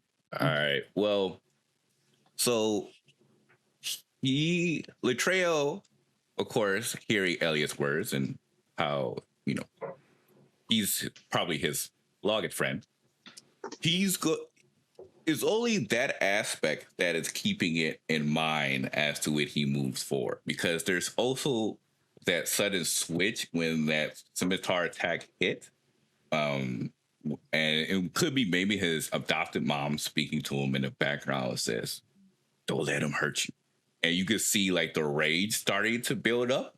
So he's going to use a bonus action to rage, which now gives him, of course, the benefits of going at a rage. However, he is going to attack non-lethally. So therefore, he will bring the individual down and maybe speak to this person when it happens. So it's like a controlled rage of sort. And only Elliot was able to do that, because otherwise they was going to be sashimi. So, so with that, now that we have advantage on the attack roll, he doesn't have to go reckless, but he is going to try to bring this creature down. So, Having been a kindergarten teacher for many years, I understand what a non-lethal rage is. yep. So the first attack. I'm gonna leave the room for 5 minutes. That is I'll a be back. non-lethal rage, definitely. Go sit down and watch Frozen. So the first attack is going to be a 29 to hit. That was a natural 19. Mhm. We're going to roll the first damage. Roll that again. Oh, perfect. Actually, let me go write that down. So that is the first attack is going to be 12, 16 plus 8 is 16 plus 8 is 24. 24 points of damage for the first one. And he's going to attack again for a second attack. All right, good thing I have advantage. That was a 5. Much better. This was going to be a 21, which I'm presuming that hits. Now, with this second attack, I'm going to invoke. You just see on his sword a giant red rune start to emulate from the blade, as shackles of red chains starts to actually erupt from the water. It starts to wrap around the creature. So the creature is going to have to make a strength saving throw, DC 17.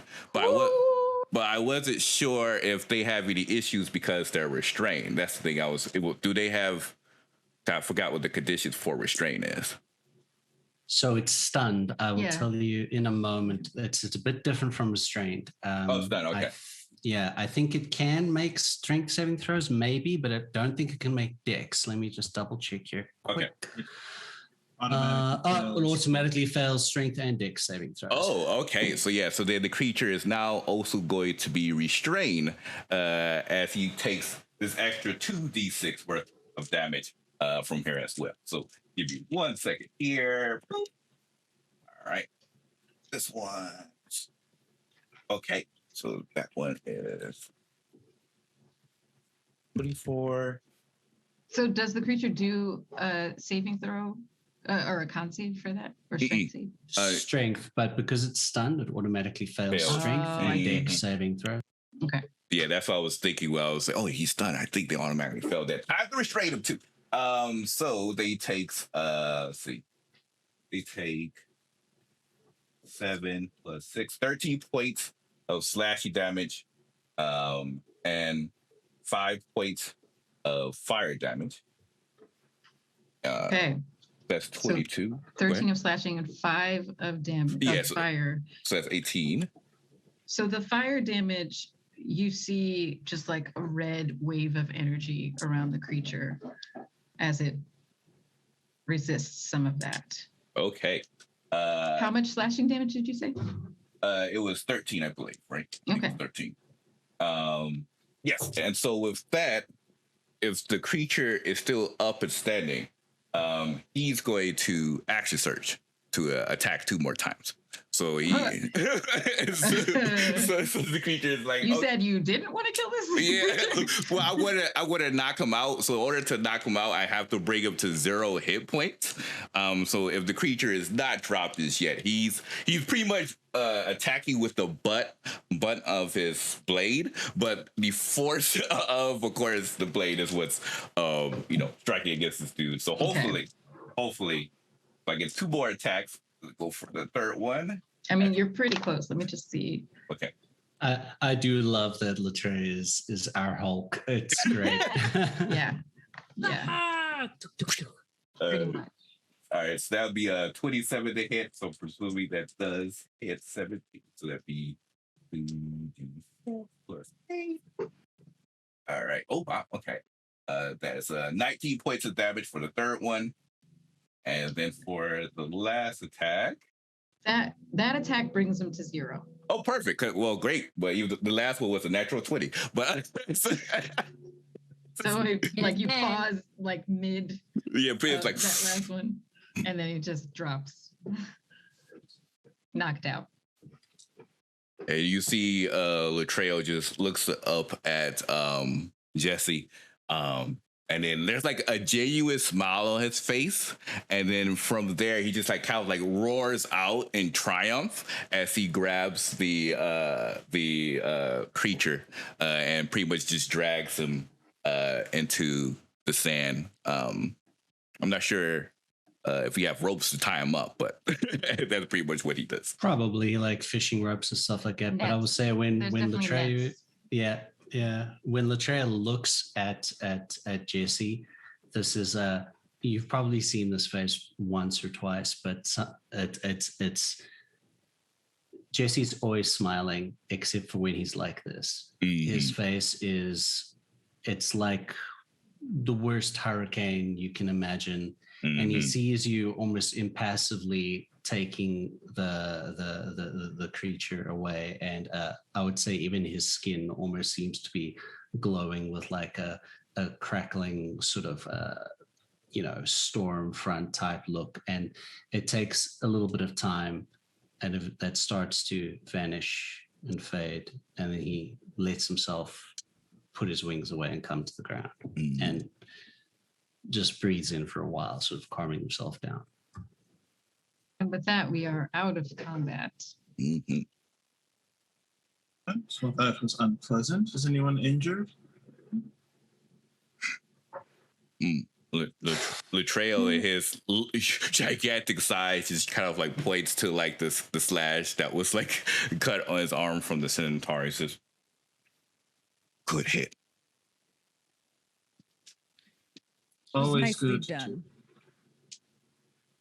Helena is just like brushing off anything that might have gotten to her very pretty dress shirt tuxedo, and looks disappointingly at the broken pieces of the tray shirt. And it's just like, that's unfortunate. So that's what she does. Is there any the sea creature? Is there anything like remaining there? Yeah, it's still alive. It's just knocked out. It's just knocked out. Mm-hmm, yeah. It has slashes on it. So was it Latrell? You were dragging it inland from the sand, right? Yeah, it was all Elliot's words that prevented him from going full on, slice him up to pieces. So that's why he said, okay, he's going to bring him alive and intact. So therefore, Elliot can talk. Yeah. So I'd like to spend some time trying to examine the creature and like discern whatever I can about it from getting a good up close look.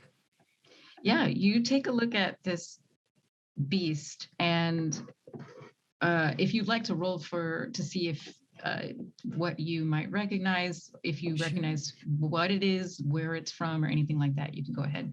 And you can roll a lot of things. You can do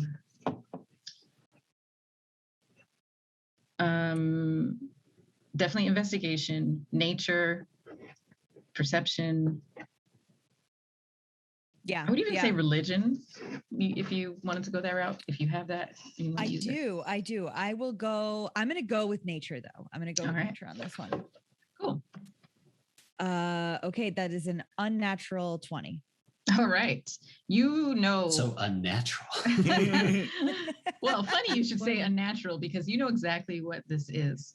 This is a Yuan Ti abomination. It is a formerly humanoid polymorphed into a snake beast. The Yuan Ti are a race of people who have left their humanity behind and want to achieve a level of serpentness because it has to do with their belief system.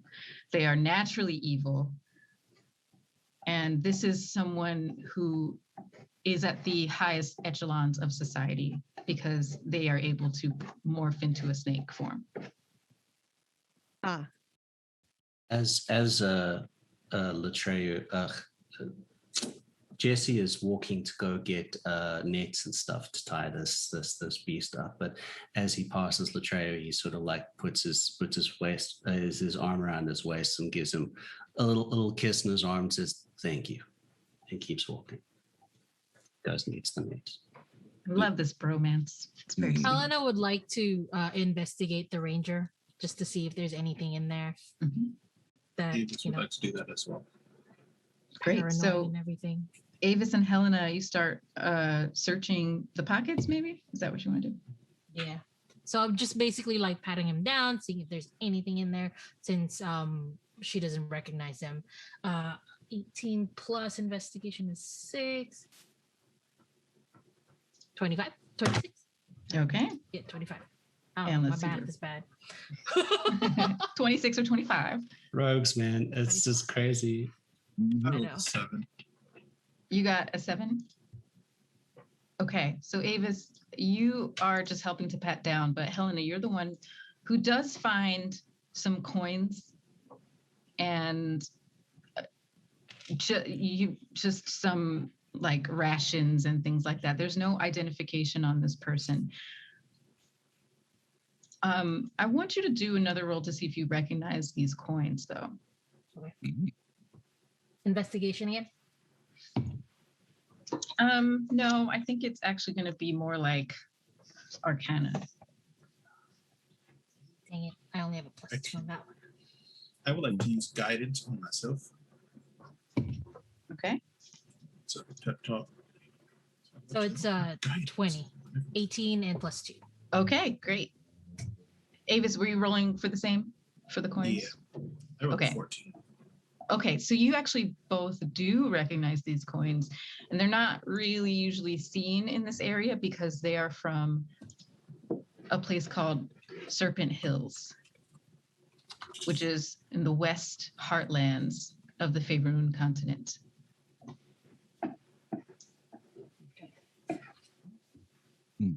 Like it is from the Serpent Hills. I've never been myself. I don't suppose any of you have a history with anyone from there? Helena is obviously concerned, but she just plays it off and says, I don't think I've ever heard of anything to do with serpents or this coins. Well, it appears this is no natural creature at all. This isn't a true serpent of any kind, just a man who decided to ascend to serpenthood.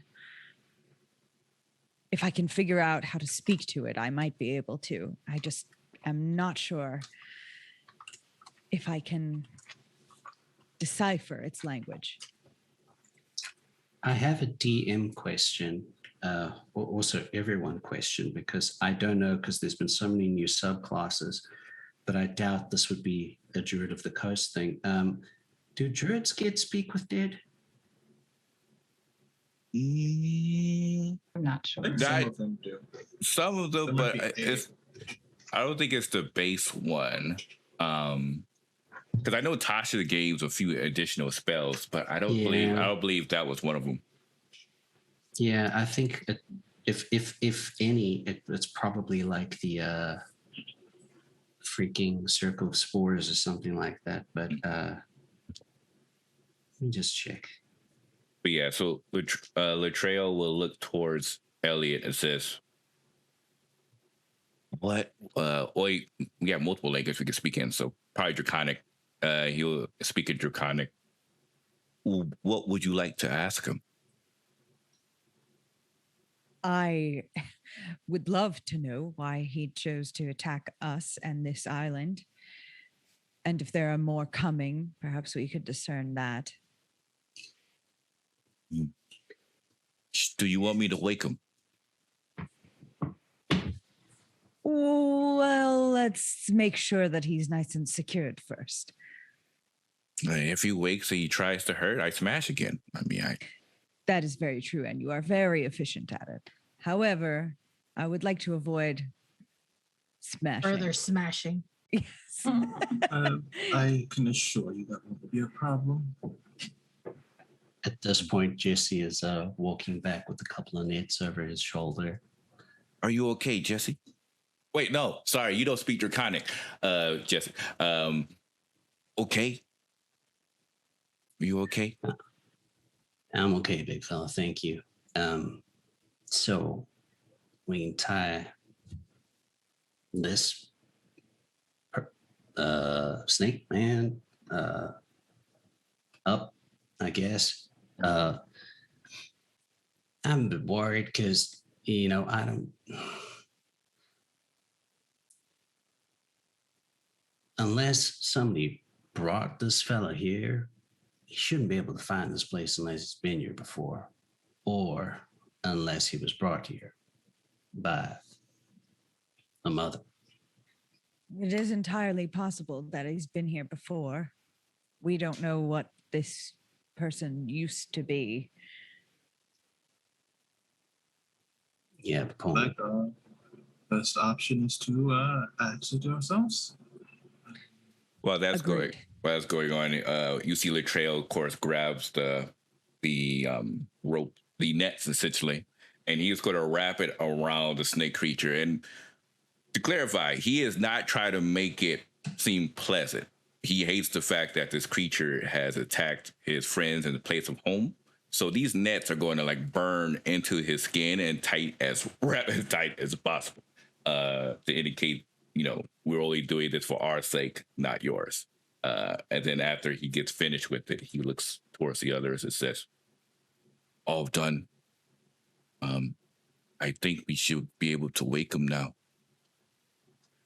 Perhaps you should let me handle this part. The gift of word is kind of my specialty, so to speak. Sure. Of I- course, you- Avis. You want me to wake him up, though? I can get him at least on his feet, and you can speak to him. Yes, but before you do that, a bit of a warning. Before any of you speak or do anything, it's going to be very difficult to lie in this area. So you aren't gifted with the ability to finesse the truth. You may wish to stand back. Oh. Helena hears that and moves way back. And, it is, I would say according to- knowing how to lie is wisdom, not intelligence, correct? Or knowing when to lie would be wisdom. Deception is charisma. Yes. So- True, but I'm trying to think about because Jesse has She's real just bad gonna step- intelligence. She's just gonna step back. She's He's like, not I have a going lot of anywhere." stuff to protect. I can't be forcing my truth out. No. Latrell has no secrets, no reservations. He does not lie. If he's going to kill you, he would tell you he would kill you. So he pretty much is just staying right there. So So Yeah. Helena moves back, but notches her short bow and just sort of as long as I can hear him, we're good. she's like far away. This is going to cast Zone of Truth. So everything within a 15-foot radius, everyone in that area has to make a charisma saving throw. Difficulty DC 19. We can choose to fail, right? Yeah, I mean, I'll roll, but I mean, there's no reason to because he does a lot. Just, Yeah, I just, would've Jesse failed it won't, anyway. Jesse Yeah.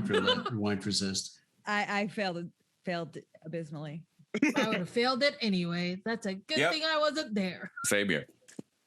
I got a 4, so And we can now wake our friend up and see what he has to say. All right. So JC is gonna touch our Yuan-Ti friend, potentially enemy, frenemy. We don't know. On the shoulder and just dump those 9 hit points into him from his Azamar ability. Okay. He has to make the saving throw when he awakens. Oh, for the zone of truth. Mm. Okay. Well, he rolled a 3 naturally. I think Yuan-Ti have resistance against magic. Yeah. Oh, that's I right. don't know if all the monsters can, but That's right. Yes, that is true. It's actually, is it advantage? No, yeah, it's advantage. Okay, cool. A 9. Womp Really womp. wants to tell y'all stuff. glad to see. when he awakens, Avis will look at him and smile. Hello, are you able to understand me?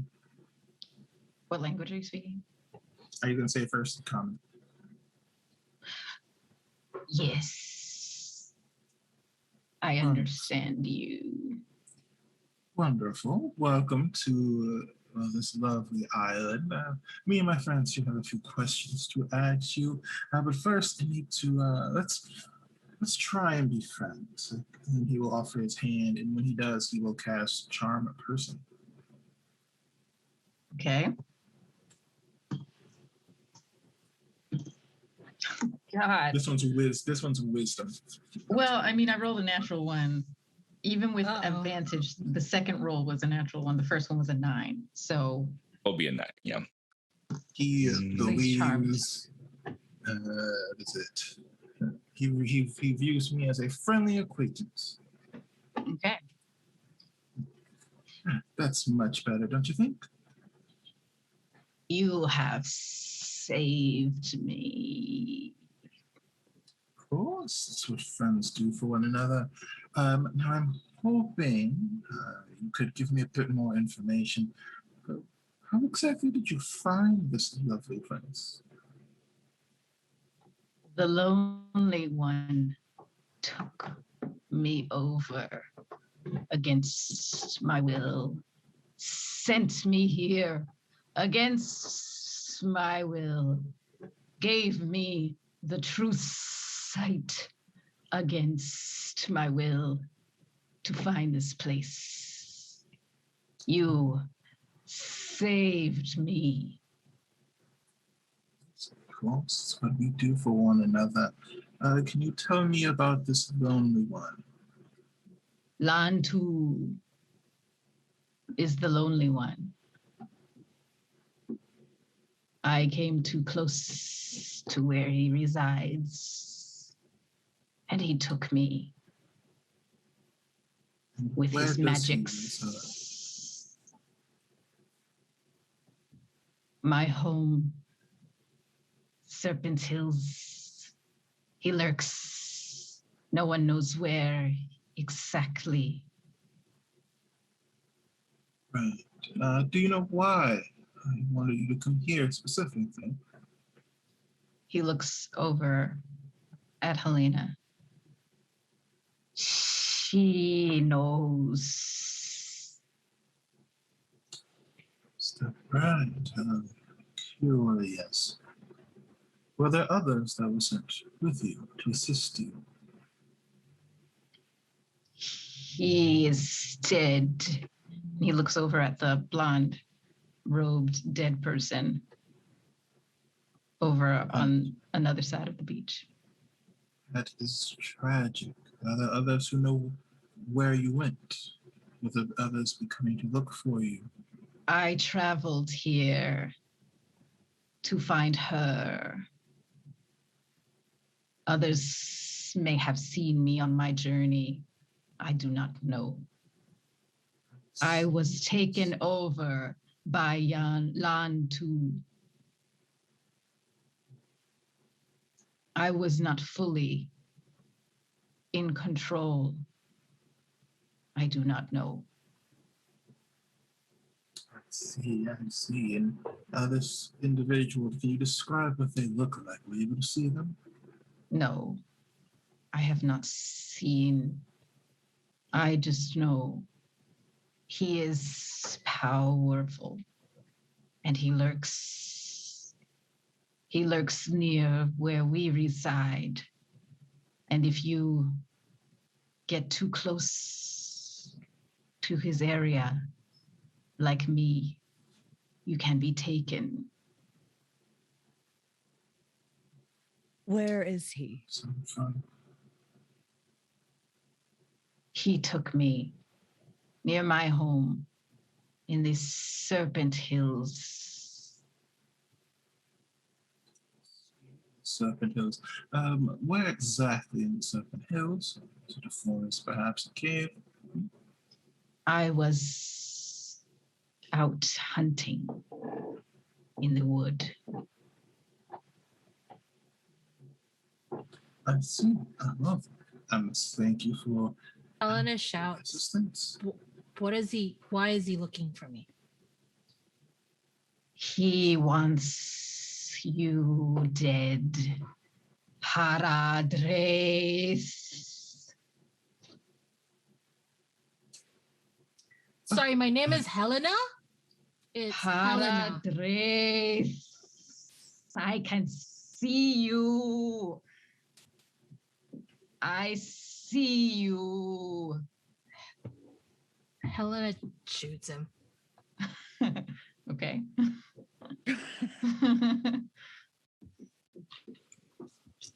Wait, you're shooting the. Oh yeah, I'm shooting him. Oh. Shooting him in the face with my arrow.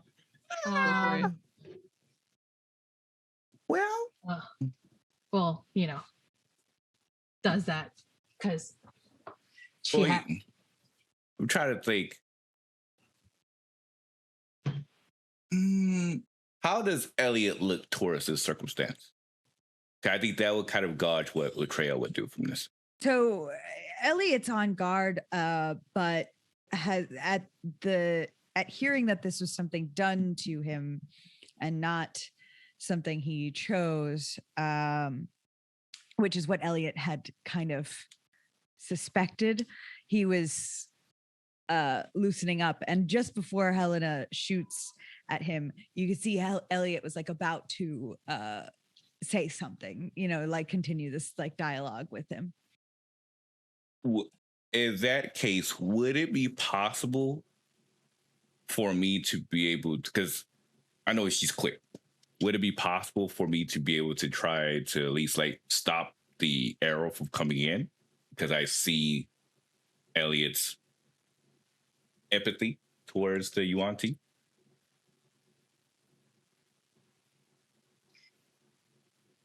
Well, Helena, this felt like something you were doing out of the blue, in the background, very quickly. Yeah, and you're far away from them. So, let's change it from shooting to a phantasmal force. I'm just gonna magic something to him. Okay. What would you like that to be? Basically, like I want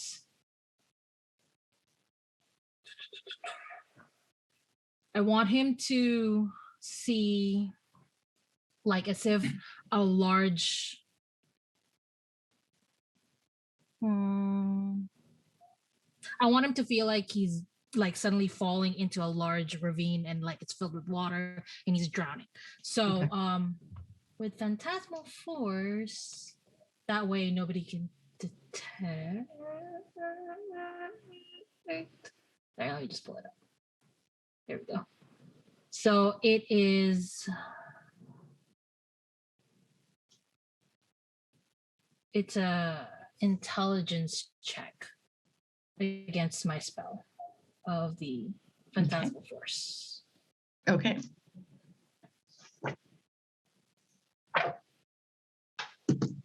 But he also gets disadvantage because it's magic. Yeah. So the first roll was 18. Oh yeah, so you pass. Yeah, 18. 18. Okay. He passes it. Okay.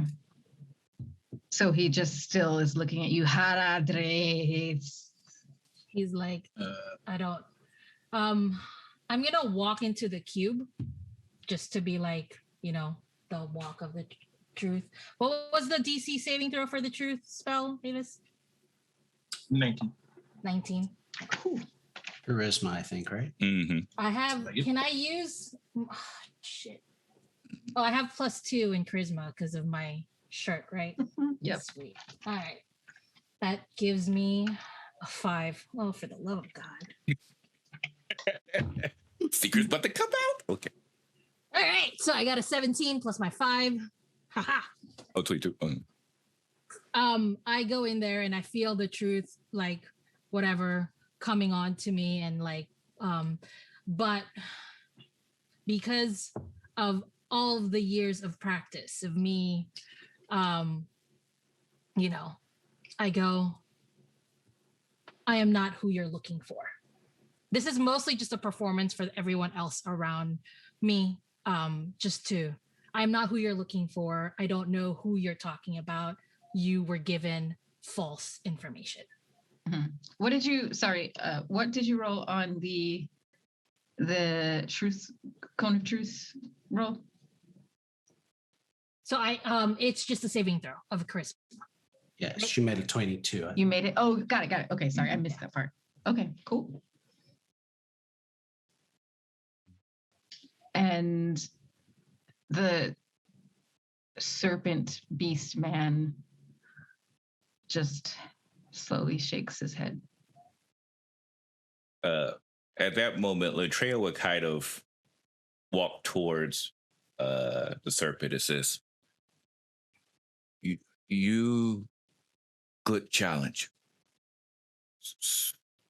Sorry, you enslaved. Here. And then he's going to go ahead and start to unwrap the nets that was Hold up there a minute, Latreia. Not just yet. Not just yet. He stops him in unwrap. So Jesse's gonna speak to the auntie. Now, fella, I need to know before we take these nets off. Are you gonna be starting any more business with my family, or are you gonna leave? I wish to go home. Sorry, did you have a name? Gregoro.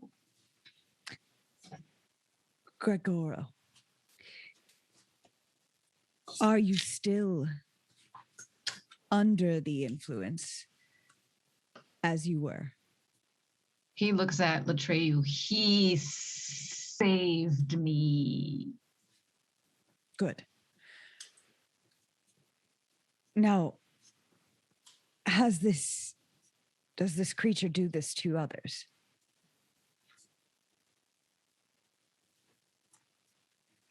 Has who done what to others? Taking the influence over you. Has that happened to others? Yuanti disappear. They disappeared. And we think it is the lonely one who takes them. I see. Thank you. I don't believe I enjoy this lonely one. What languages does Helena speak, by the way? Helena speaks Common, Dwarvish, Elvish, and Draconic. Okay, so nothing. Jesse could get a point across there. And he's in the truth thing anyway, so he's not going to think about it. I don't know. This fella seems like he was after you, and I'm inclined to let him go home. But apparently, they were trying to kill you, even if he's got wrong information. Do you want to let him go? Let him go. He doesn't know what he's talking about. All right. Where is this lonely one at? He took me in these Serpent Hills. You did Jesse, it. being a sailor, have I heard of how to get, or would I know how to get there? It's inland. Hmm. So not necessarily as a sailor, but it isn't like a secret place by any means, and it's not too far from Cormier. It's just due Okay. west from Cormier. So you could have possibly heard of this place. Okay. Where? So you did not see where he took you to? No. So he looks towards the group and says, should we start there and try to find this person? I have no interest of going anywhere near someone who is mistaken and is trying to kill me for whatever reason. I would rather not pull at this thread. Well, whether we pull at it or not, Helena, it seems as though they will come to us. And We they're might as well try to take some offensive approach to protect you. taking people against their will, like him. And he'll point towards Gregorio? Gregorio? Gregoro. Yeah, Gregoro. Yeah. And they're taking Gregoro just being like, my name is Gregoro, guys. It's Gregoro. Gregoro. They're taking more. So I want to stop it. They're not trying to. He might be trying to kill more than he might be wanting more. But basically, Helena's being very flustered and she does not want to go near the lonely one. Mm-hmm. Oh. I do not want to do this. I have survived long and hard because I'm being careful. And I believe going anywhere near this person, the lonely one, is just a bad idea.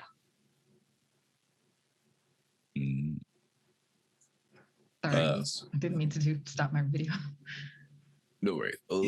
Avis will look at the Yuan-Ti and speak in Undercommon. However, he will use his spell slot so he can use, what is it called again? Universal speech on Helena. And he will say, peers that have become popular again. What will you do? Would you mind repeating that? I couldn't quite hear you. He says, it appears you have become quite popular again. What will you do? This is just in her head, right? He is speaking. He looks as if he's speaking to the Yuan-Ti in Undercommon, but he has made it that you can understand it. Ah, okay. I need time to think, and Helena sort of walks away. It appears that they have made their decision now. They wish to show you kindness on this joyous day. Shall not go against it. You, Jesse, is your home. I want to go home. Well, then you should. Yeah, so Latreo kind of finishes rapping after he hears everybody's confirming the same thoughts, similarly, at least about allowing the Yuan-Ti to go free. He'll get finished unwrapping the nets and sliding to the side, and then holds out his hand to kind of like help the Goriel up. It says, "Stay safe. Be careful." You saved me. Thank you. He'll look towards Elliot and says, "Thank him. He wedded you safe, so I make sure to just hurt but not kill." He looks confused for a second. Hurt, but not kill. And on that thought, he turns and slithers down to the water and just slips into it. And it's gone.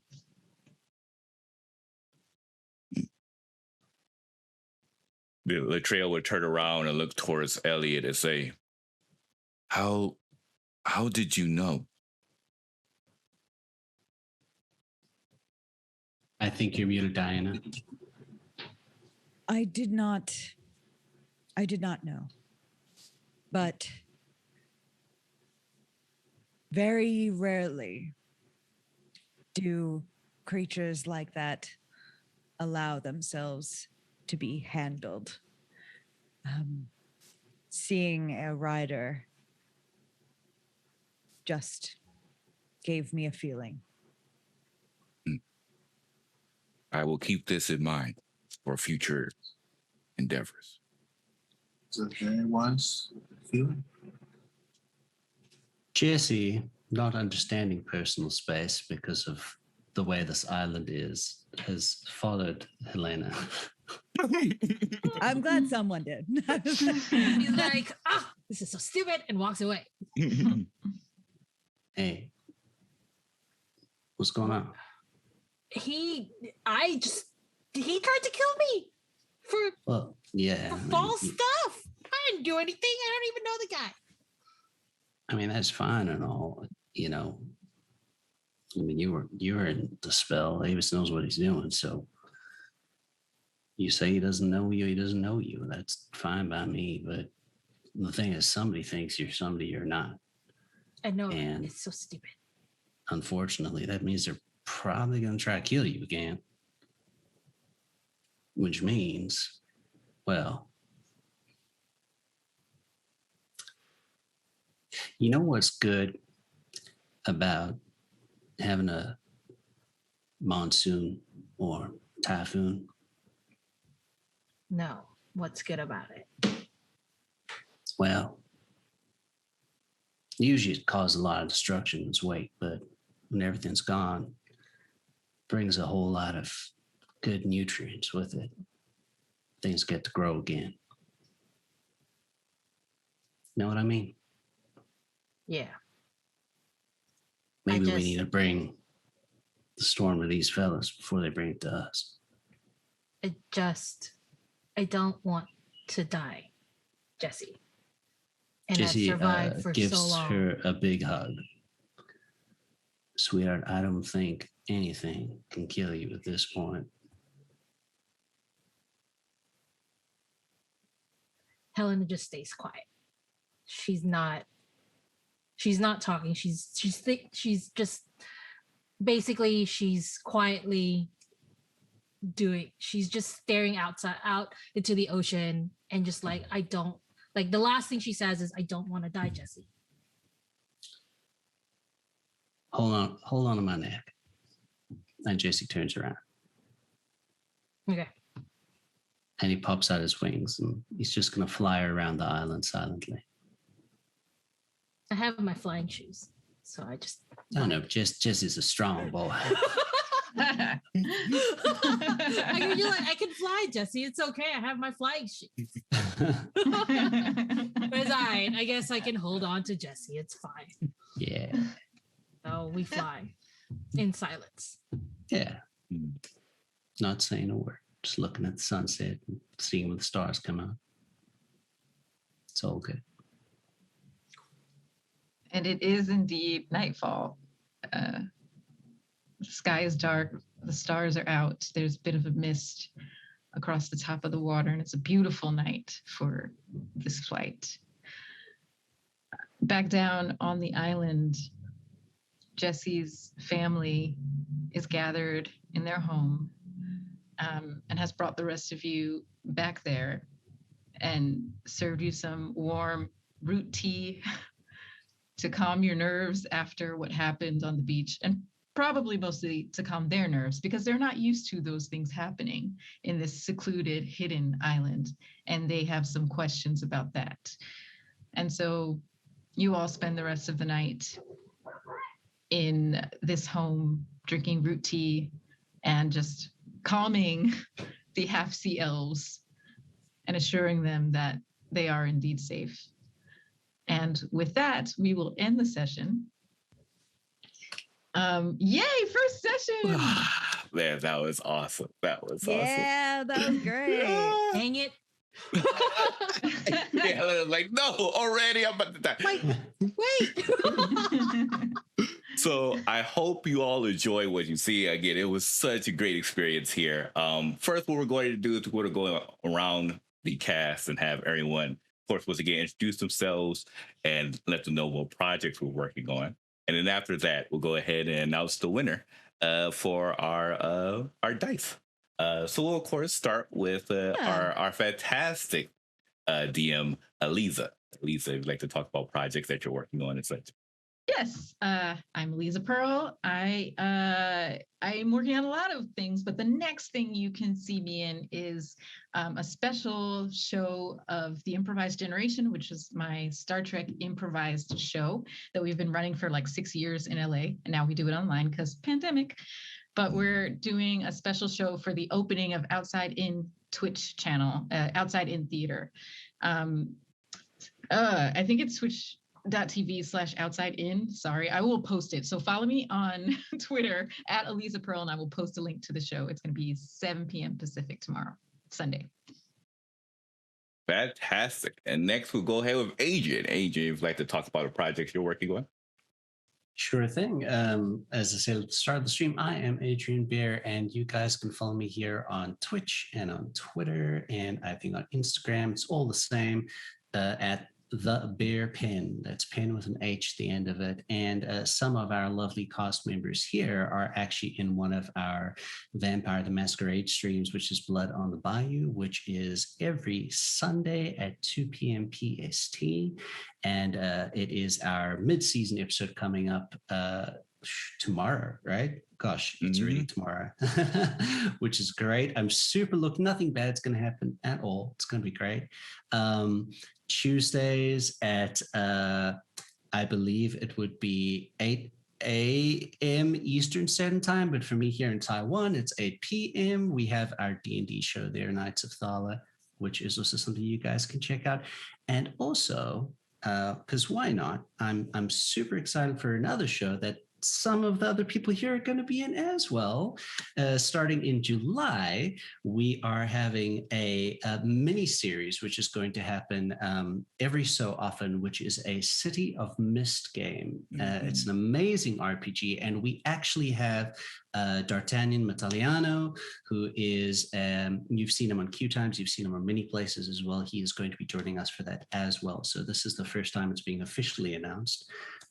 Sorry, I know that was a lot, but because I share the screen with so many wonderful people here as well, like Kira and like Glyza as well, you know, they're in these shows too, and I love them, and I love everyone here. And I'm going to stop talking, otherwise I'll go on forever.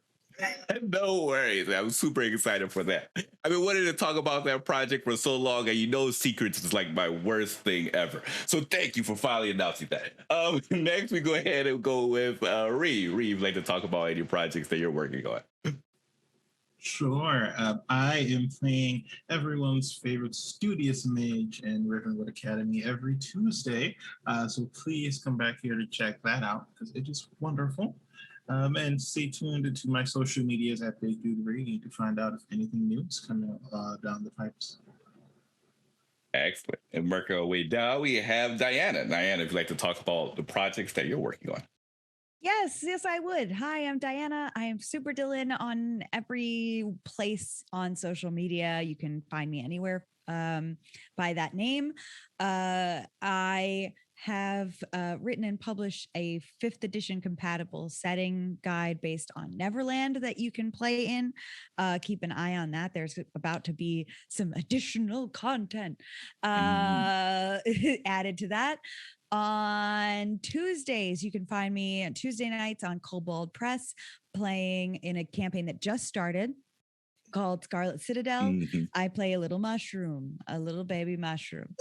So there's that. On Wednesdays, I'm on Unmade Gaming. We're playing Burn Bright, which is an awesome TTRPG, and in that I am playing a sentient mech suit, and that's a really fun time.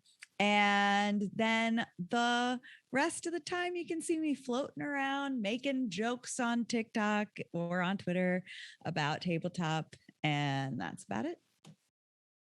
Awesome. And of course, we have Glyza. Glyza, would you like to talk about your projects that you're working on? Hey. So I mentioned earlier, my name is Glyza. I run a podcast, Classical Adventures for One, and season 1 is already finished. I'm working on season 2 right now. Season 1 is all about Alice in Wonderland, discussing that and reading it. And also this season 2, I'm going to be working on Agatha Christie. So if any of you are interested in reading Agatha Christie, I will be discussing all about Agatha Christie and her, especially that one time where she disappeared for no reason, and until now nobody knows what she did during that time that she was gone. So that's something to wet your whistle, so to speak. I'm also on a lot of I want to say a lot, but I only has only been streaming 2 games so far, this one and Blood on the Bayou. I play Michaela there, an obvious Toreador, and that's pretty much all my projects. I am everywhere as Classical Glyza. I'm on Twitch, where I play just games badly and talk to myself. And then I'm also very, very active on Twitter. You can send me messages on Twitter. I'm very, very active on there. And that's pretty much it for what I do. Fantastic. As for yours truly, I'm Kara858. As Reed mentioned, we do have a TTRPG show, which has Reed, myself, and a couple other players called Riverwood Academy, which is a magic school academy. So if you like Harry Potter and other content like that and a young adult feel, you will love this. It has such great feel, nice and wholesome, with some nice curveballs tossed in between. We also going to have some projects coming in the near future, specifically exclusively on YouTube.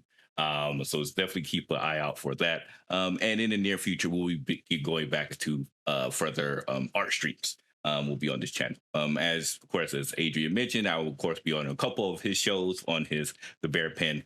And in our Discord, we also have watch party sessions where we watch My Hero Academia, other shows. We just completed Yasuke, the anime. We also started to watch The Winter Soldier. So if you're interested in watching shows with the community, well, you can join our Discord. And we have it essentially every Sunday starting at 10 o'clock a.m. Pacific, 11 o'clock a.m. Pacific Standard Time, 1 o'clock a.m. Eastern Standard Time. No, 3 hours ahead. 2 o'clock a.m. Eastern Standard Time. That time conversion always throws me for a loop. So I'm super excited for that. So with that said, now we're going to go ahead and wrap up the entries. So we have everyone in place, and we're going to go ahead and pick our winner for the scroll. Here we go. All right, so Twin Chameleon, you are the winner of the dual scroll of rolling. So I believe I may have seen you in chat. Yep, there we go. Fantastic. So the only thing I would need from you is, of course, you can just join our Discord. I'll reach out to you via DM. And I'll just need to get your legal name and address. And I'll go ahead and create that order. And they usually take about like a week or 2 in order for it to be able to get sent. And I'm pretty sure you're going to love it because I have it. I've been rolling on it and it's absolutely fantastic. And I'm hoping that you will be able to enjoy it as well. Once again, if if you all wanted to buy this as well, the draw due code is actually in chat.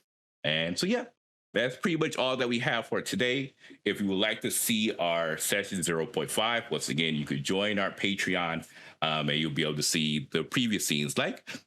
I'm not even going to mention spoilers. I will leave it all just for the folks in the Patreon to be able to take a look. So I hope you're able to join our Patreon, take a look at the content there, and see what we're actually currently working on. So once again, thank you so much. This means so much for me, everybody taking their time. Thank you to all the players. This is by far one of the funnest games I had in a while.